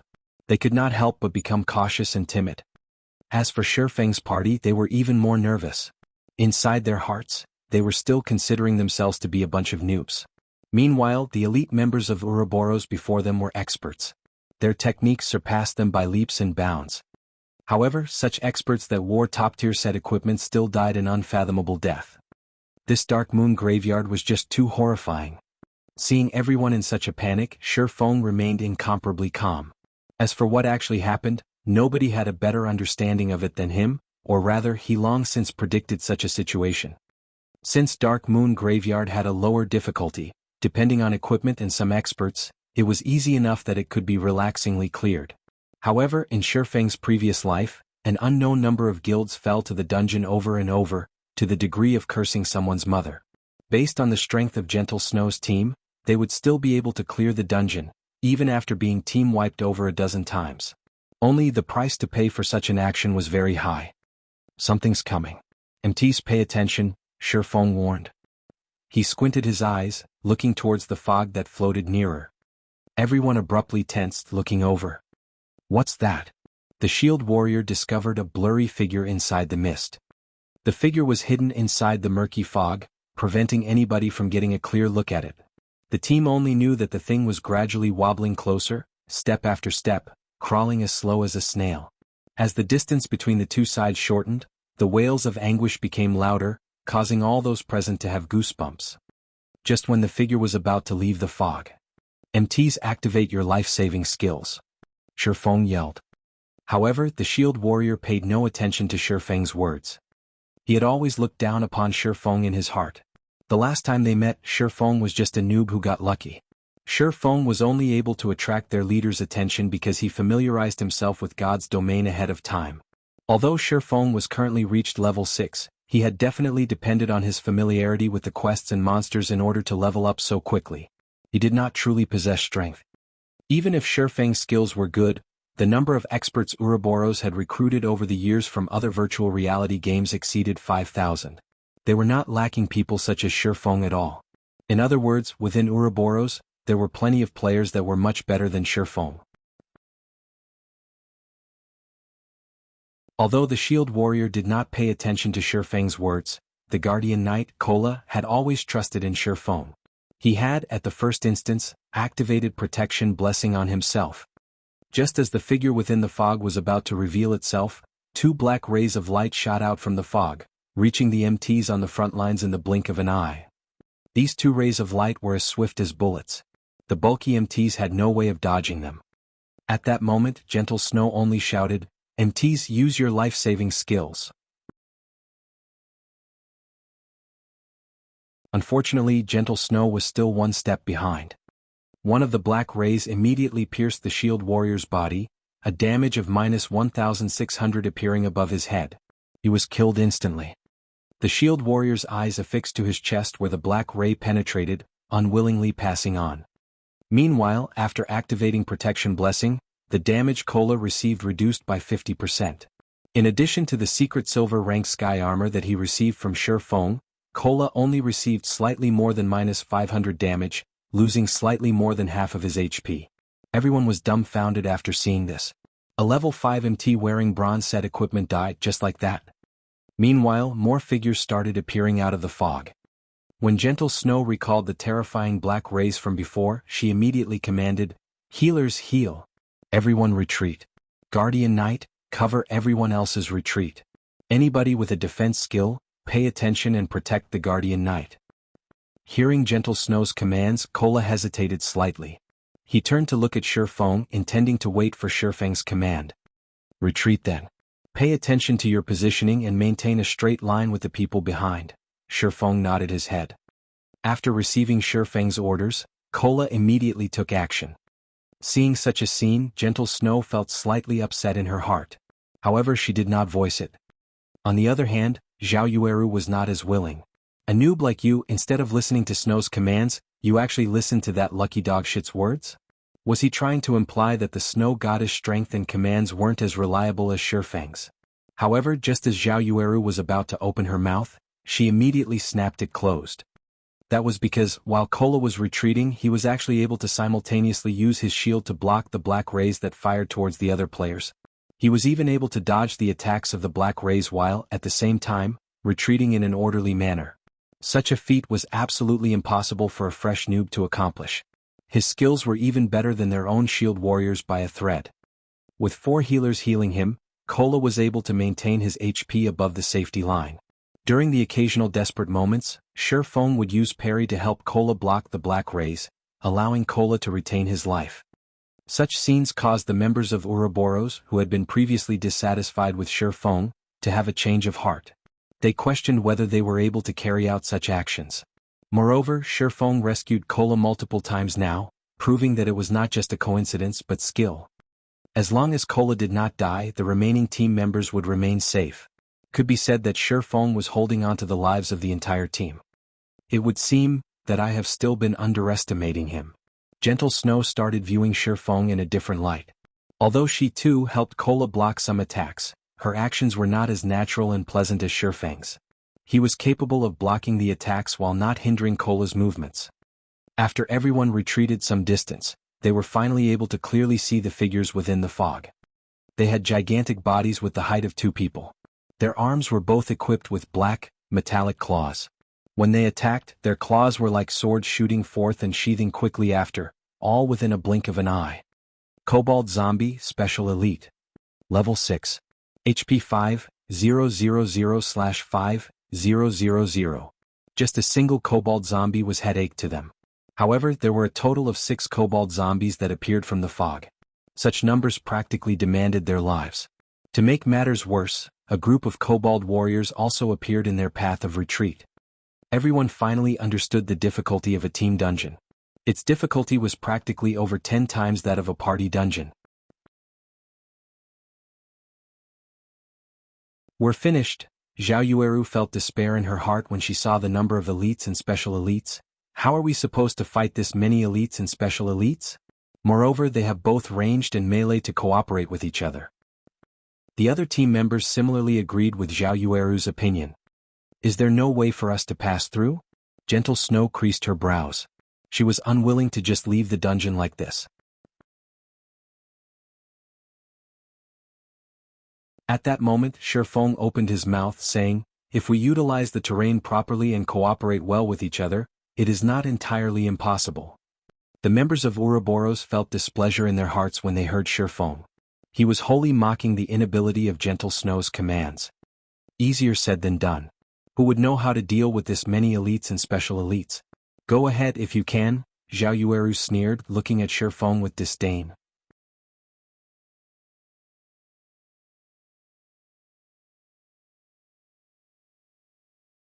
Chapter 101, Entering Hell Once More. Ridiculed by Zhao Yueru in such a way, the expressions on Shifeng's party members turned dark. Even if Blackie loved beautiful women, he was still unable to overlook such an action. How could a great beauty like her have such a poisonous mouth? Although Blackie wanted to refute her, his words were unable to leave his mouth. The Dark Moon Graveyard was just too hard. Even if they believed in Shifeng's strengths and techniques, when faced with so many elites and special elites, who could guarantee that they'd be able to pass through? What? Nothing to say? Zhao Yueru asked coldly when Shifeng had remained silent as if he were in deep thought. The members of Ouroboros were also looking at Shifeng with disdain. They were already feeling despair towards the Dark Moon Graveyard, and even Gentle Snow felt helpless. So what could a beta tester with only some slightly good techniques do? You're just a beta tester. Who doesn't know how to talk big? If you have the ability, then you take command and kill all of those monsters. If you don't, stop spouting bullshit. Humph. Just a bunch of independent players foolishly making second guesses after we can't get through. The members of Ouroboros all had their own arrogance. They all supported Zhao Yueru one after another. They hurled all sorts of ridicule towards Shi Feng, venting the despair in their hearts. What did guys you say? If it weren't for Brother Feng, would you still be alive right now? Shi Feng's party members could no longer stand by idly and watch. Every one of them revealed expressions of anger, intentions of starting a fight surfacing. If it weren't for Shi Feng's warning, both of the team's MTs would have died. Without the MTs to act as meat shields, the players behind would have definitely died, and it would be lucky if even a few survived. Just as both sides were about to start a dispute, a deep muffled voice came from the team, disrupting everyone's argument. Every one of the team members was dumbstruck, thinking they had misheard. After observing the surrounding area and those monsters, I've thought of a way to get through the fog. I wonder if Miss Snow would be willing to let me take command? Shi Feng faintly smiled as he looked at Gentle Snow. Regarding the ridicules of Zhao Yueru and the others, Shi Feng did not mind them in the slightest. That was because everything was going according to his plan. From the moment Zhao Yueru started mocking him, his goals had already been achieved. If Zhao Yueru and the others did not react the way they did, how would he be able to seize the opportunity to take the initiative? If you can lead everyone across the fog, it won't be a problem to pass leadership to you. Gentle Snow's iceberg-like expression faintly changed. Being able to get through the fog was a good thing. She was also not a petty person. It was just that, for some reason, when she looked at Shi Feng's smile, she had a faint feeling of disharmony, as if all of this was within Shi Feng's grasp. Snow, I was only joking. How could you give this bastard leadership over the team? Zhao Yueru panicked. Ouroboros' first vice-leader was actually being commanded by an outsider. Wouldn't that make them the laughingstock of the other first-rate guilds? They would call out Ouroboros for their inability. If you have any other methods to pass through, I won't really mind, Shi Feng shrugged, spreading his hands to signify that he did not care. Zhao Yueru wanted to dissuade Gentle Snow. She had only been speaking out of anger before. If Shi Feng had really become the team's leader, then wouldn't an upheaval occur within the team? Who would be willing to submit to an independent player? Even if Shi Feng's techniques were quite good, there were still heaps of such personnel within the guild. Okay, now is not the time to care about reputation. Clearing this dungeon is our priority. From now on, Yi Feng will command the team. His words are my words. If anybody doesn't listen, you'll know the consequences, Gentle Snow said in a chilling tone. Gentle Snow naturally knew Zhao Yueru's concerns. She, too, had considered the problems. However, if they gave up the team dungeon's first clear due to this little reputation, that would truly cause their guild to become the laughingstock of other guilds. Alright then. Whatever you say. However, if he doesn't command us adequately, only blindly giving out orders, I won't obey. Zhao Yueru shot a glance at Shi Feng in anger. She did not believe that Shi Feng could properly command the team, not to mention lead them through the fogged area. After all, Shi Feng was just an independent player. It was impossible for him to have any experience in commanding a team. In a moment she would watch and make fun of Shi Feng making a fool of himself. Seeing that Gentle Snow had already nodded her head in agreement, Shi Feng unhurriedly said, "Since we're done with the matter of leadership, let's talk about the matter of distribution. All of the equipment will be given out according to job requirements, while the other items will be auctioned within the team. Any problems?" Yi Feng. Don't go overboard. Zhao Yueru glared at Shi Feng like a wrathful tigress. Miss Zhao, I'm not trying to swindle even a single item. We're just fairly competing inside the dungeon, so is there a need to talk about going overboard? Shi Feng calmly smiled. Previously, Shi Feng agreed to Gentle Snow's arrangements because he did not possess the power to back himself up. He knew the strategy to conquer the Dark Moon Graveyard. However, he couldn't reveal that fact earlier. After all, Team Dungeons had not activated during the beta test of God's Domain. Hence, if Shi Feng were to reveal knowledge that not even beta testers of God's Domain had, Gentle Snow and the others would definitely become suspicious. Now, everyone was aware of the Dark Moon Graveyard's information. Moreover, Shi Feng himself had followed them into the dungeon. As long as Shi Feng performed thinking up a strategy, naturally no one would question him. Even the astute Gentle Snow would not suspect Shi Feng had long since known how to conquer the Dark Moon Graveyard. Zhao Yueru became speechless from anger. She felt Shi Feng was just a scoundrel intoxicated by success. On the other hand, Gentle Snow did not hesitate as she revealed a faint smile, calmly saying, "All right. As long as we can get through, I'll agree to your conditions. Snow. Zhao Yueru did not dare believe her own ears. Gentle Snow agreed just like that. Recipes for lifestyle jobs. The ones dropped from team dungeons were even more priceless. How could they just let others take advantage of them? Enough. It's all just a waste of breath if we can't get through the dungeon. If we manage to get through and an item drops, we'll just buy it as is. Do you think an independent player like Yi Feng is wealthier than us? Gentle Snow softly explained. Hearing this, Zhao Yueru came to a realization. If they were competing regarding capabilities, even 100 Yi Fengs would not be a match for them. At the end of the day, the item would still be theirs. Humph. Humph. Be pleased with yourself while you can. Zhao Yueru's mood greatly improved. She even looked forward to clearing the dungeon as quickly as possible, obtaining several recipes. She wanted Shi Feng to know just how foolish his decision was. Since I will be commanding the team from now on, let's first leave the dungeon and re-enter it once everybody gathers. Shi Feng took out a return scroll and started chanting. Using a return scroll inside a dungeon would automatically send players back to the dungeon's entrance, saving players the wasted time running back. The others also promptly took out return scrolls after watching Shi Feng do so. Indeed, 3 people had died in the team, so some reorganization was necessary. Outside the Dark Moon Graveyard, many teams belonging to guilds had returned after dying. They were currently reorganizing themselves, preparing to challenge the dungeon once more. When they saw the Snow Goddess and her team leave the dungeon, they all were abruptly shocked. All of them hurriedly looked towards the glory list at the dungeon's entrance. The Snow Goddess' fame was extremely great. In addition to so many of her team members leaving through the dungeon's entrance, there was a high chance that they had already cleared the dungeon. However, the glory list was still as empty as ever. Everyone let loose a breath of relief. They continued with their rest, discussing how they would raid the dungeon. After over a dozen minutes, the entire team was assembled. Everyone once more walked towards the teleportation gate.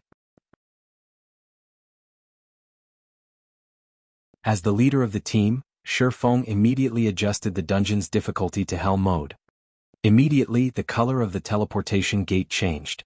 A flickering image of a ghost's head appeared, causing others to shudder. Before anyone within the team could react, they turned into black rays of light as they entered the Dark Moon Graveyard. Outside the dungeon's entrance, the members of the various guilds were all dumbfounded. What sort of situation was this? Didn't they just enter normal mode once? After understanding some information about the Dark Moon Graveyard, they're already starting to raid Hell mode. Was there a need to be so strong-willed?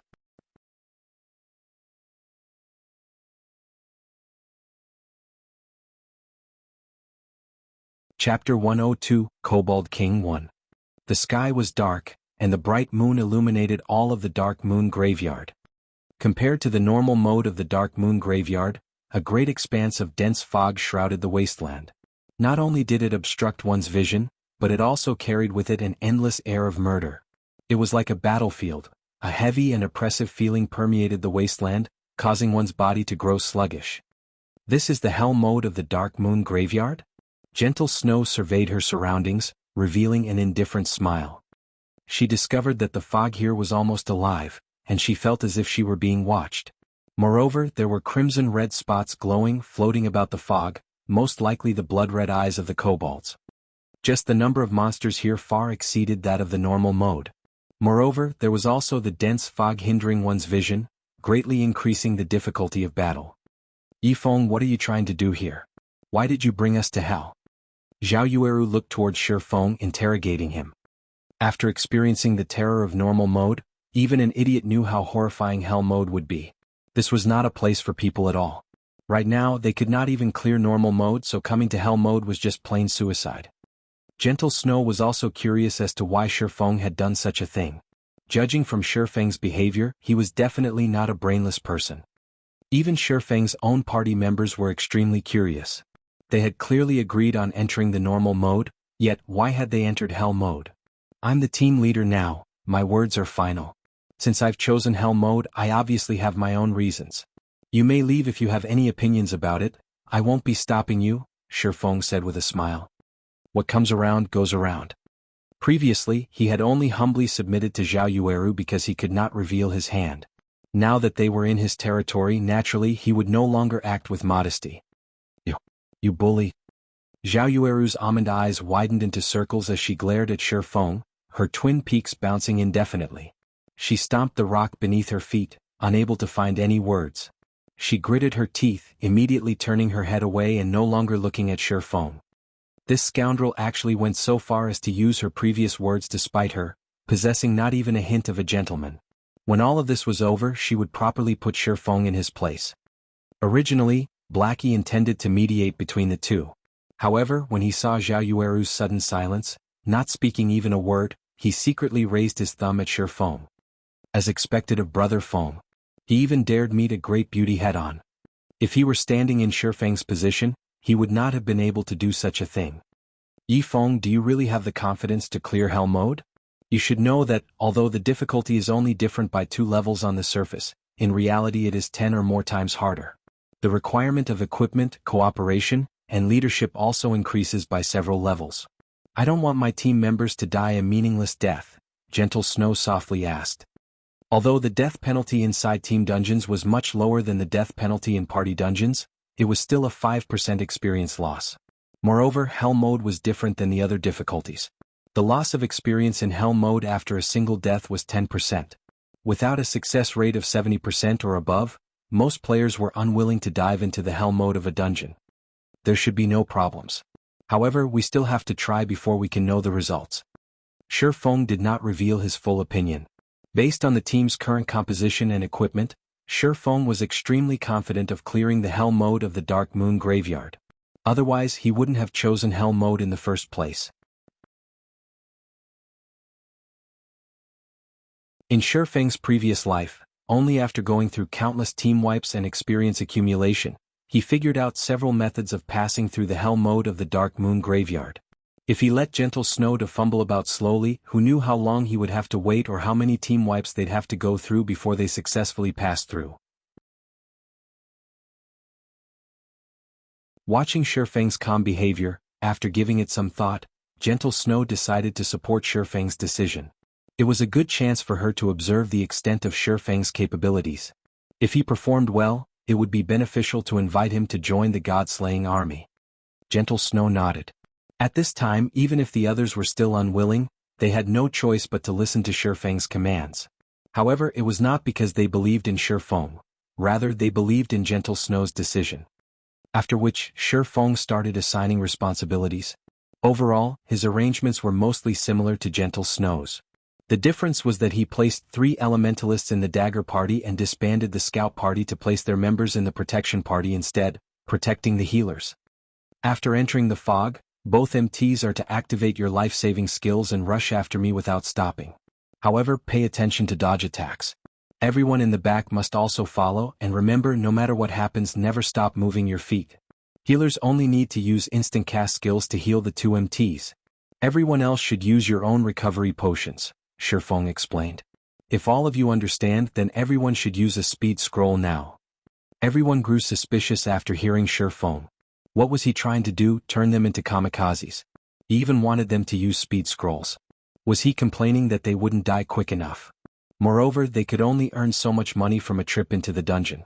There were 20 players in the entire team, which meant they would be expending 20 speed scrolls. Just how much money was that? Alright, everyone just use your speed scrolls. Noticing the unwillingness in everyone's eyes, Gentle Snow could only helplessly support the command. Everyone was helpless. Speed scrolls were very expensive, and each of them had only prepared 2. However, before they even started killing monsters, they were already required to use one of them. This was just too extravagant. However, such a decision did not alarm Shi Feng's party members. Speed scrolls had long since become a necessity for them to grind elite monsters, so they each had 6 or 7 on their person.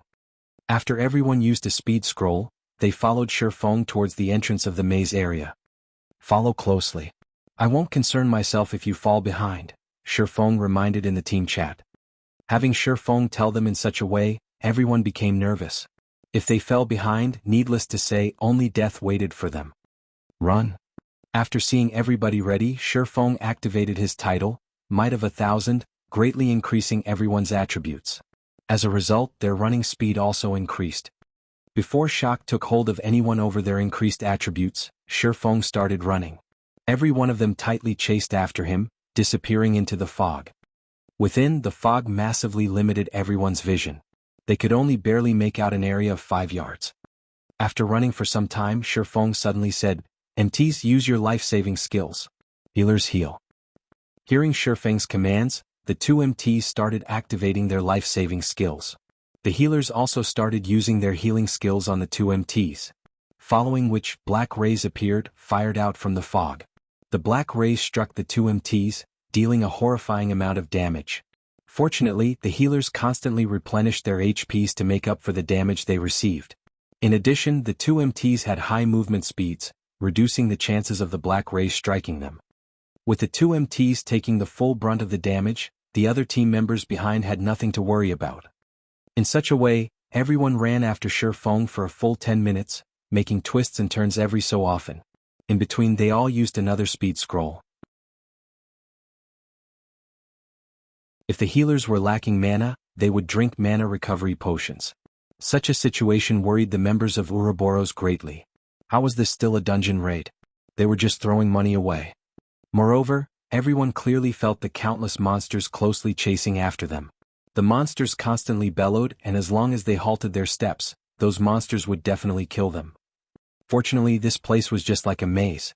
There were plenty of paths available for them. Moreover, the paths were relatively narrow, resulting in a situation where the monsters hindered each other's advance. As a result, it would not be easy for the monsters to catch up to the team. Turn left ahead and enter the small path. After everyone has entered, both MTs block the entrance of the path and use your life-saving skills. Healers, spam your heals on them. Blackie, prepare to use Hell Flame. When the MTs are unable to hold on, the 3 elementalists should use Frozen Nova to block the monsters. If the MTs die, all melees are to stand forward and block the way, but none of you are allowed to attack. Shifeng immediately shouted in the team's chat as he looked towards the small path a short distance away. Following which, everyone quickly poured into the narrow pathway. Both the MTs just happened to block the entire entrance of this path successfully. When both MTs were in position, they received powerful attacks, one after another, constantly pushing them backward. Damage appeared above their heads endlessly. Just as the 2 of them were about to be sent flying from the barrage of attacks, Shifeng placed both his hands on their backs, bracing against them. The 2 MTs felt like they leaned against a wall, their bodies unable to retreat any further. Blackie, hurry up. Elementalists, prepare your Frozen Novas. Shifeng hurriedly commanded. I'm ready. Blackie chanted the final incantation. MTs, retreat. Elementalists, cast Frozen Nova. Shifeng yelled. Following which, a Frozen Nova spread out to encompass all the monsters, freezing them and stopping their movements. Over 20 points of damage appeared over every monster's head. Such a high ice resistance. Zhao Yueru's brows slightly cringed. She was extremely dissatisfied with the damage she inflicted. At this time, pillars of green-colored flames shot up amidst the monsters, causing damages of over -300 to every monster. The pillars of flame lasted for 5 seconds, and during this period the monster's HP incessantly fell. This scene dumbfounded everyone. Even Blackie himself was stunned. Wasn't this damage a little too high? After all, these monsters were all elites and special elites. Being able to cause damages of over -100 was fortunate. However, what Blackie did not know was that the kobolds in the Dark Moon Graveyard lived in this cold and dark environment for many years now. They loved the cold but were afraid of fire. Hence, the damage from fire-attributed magic would be multiplied by several folds. It was especially true for the kobold zombies as they feared fire the most. After Hell Flame ended, the 2 MTs stepped forward once more to block the monsters. Due to the road being narrow, only 2 or 3 monsters could attack at a single time. If it was the large-sized kobold zombies, just one of them was enough to fill the entire path. Moreover, the kobold zombies were unable to display their might in such a narrow space. At most, 1 or 2 claw attacks would land on the MTs, and even then the MTs were sharing the burden with each other. As a result, the kobold zombies became utterly harmless. After more than 10 minutes passed, Blackie's Hell Flame annihilated the kobolds that rushed towards the team. Everyone's experience greatly increased as a result, and there was even a pile of dropped items. The members of Ouroboros were astonished. Although Blackie's magic surprised them, Shifeng's strategy thoroughly stunned them. He was actually able to think up such a strategy and discover such a location. His mind and perception were truly great. Members of Ouroboros had always revered the strong. As a result, every one of them now felt embarrassed over their previous slandering of Shi Feng. Even Zhao Yueru was rendered speechless after witnessing Shi Feng's leadership. However, she still felt hatred for Shi Feng inside her heart. She silently lamented over the stupidity of these monsters. As expected, he does possess real skill. It is no wonder he rose to level 6 so quickly. Gentle Snow started her re-evaluation of Shi Feng's strength. She did not imagine that he would be capable to this degree. Not only did he possess a title that could raise the entire team's attributes, but he also had such a frightening perception. Shi Feng's performance far exceeded her expectations. If her team had such personnel in the future, they would have a much easier time conquering dungeons. A total of 28 pieces of equipment dropped. Among them, there are 9 pieces of mysterious iron rank, while the rest are bronze equipment. We'll distribute them according to jobs. Shi Feng arranged the loot and distributed the equipment. He distributed them accordingly, and players who had similar jobs would roll for the equipment, with the higher number obtaining the equipment. Hearing Shi Feng report their gains, everyone sucked in a deep breath. They were unable to utter a single word due to their excitement. Currently, mysterious iron equipment was considered top-tier equipment.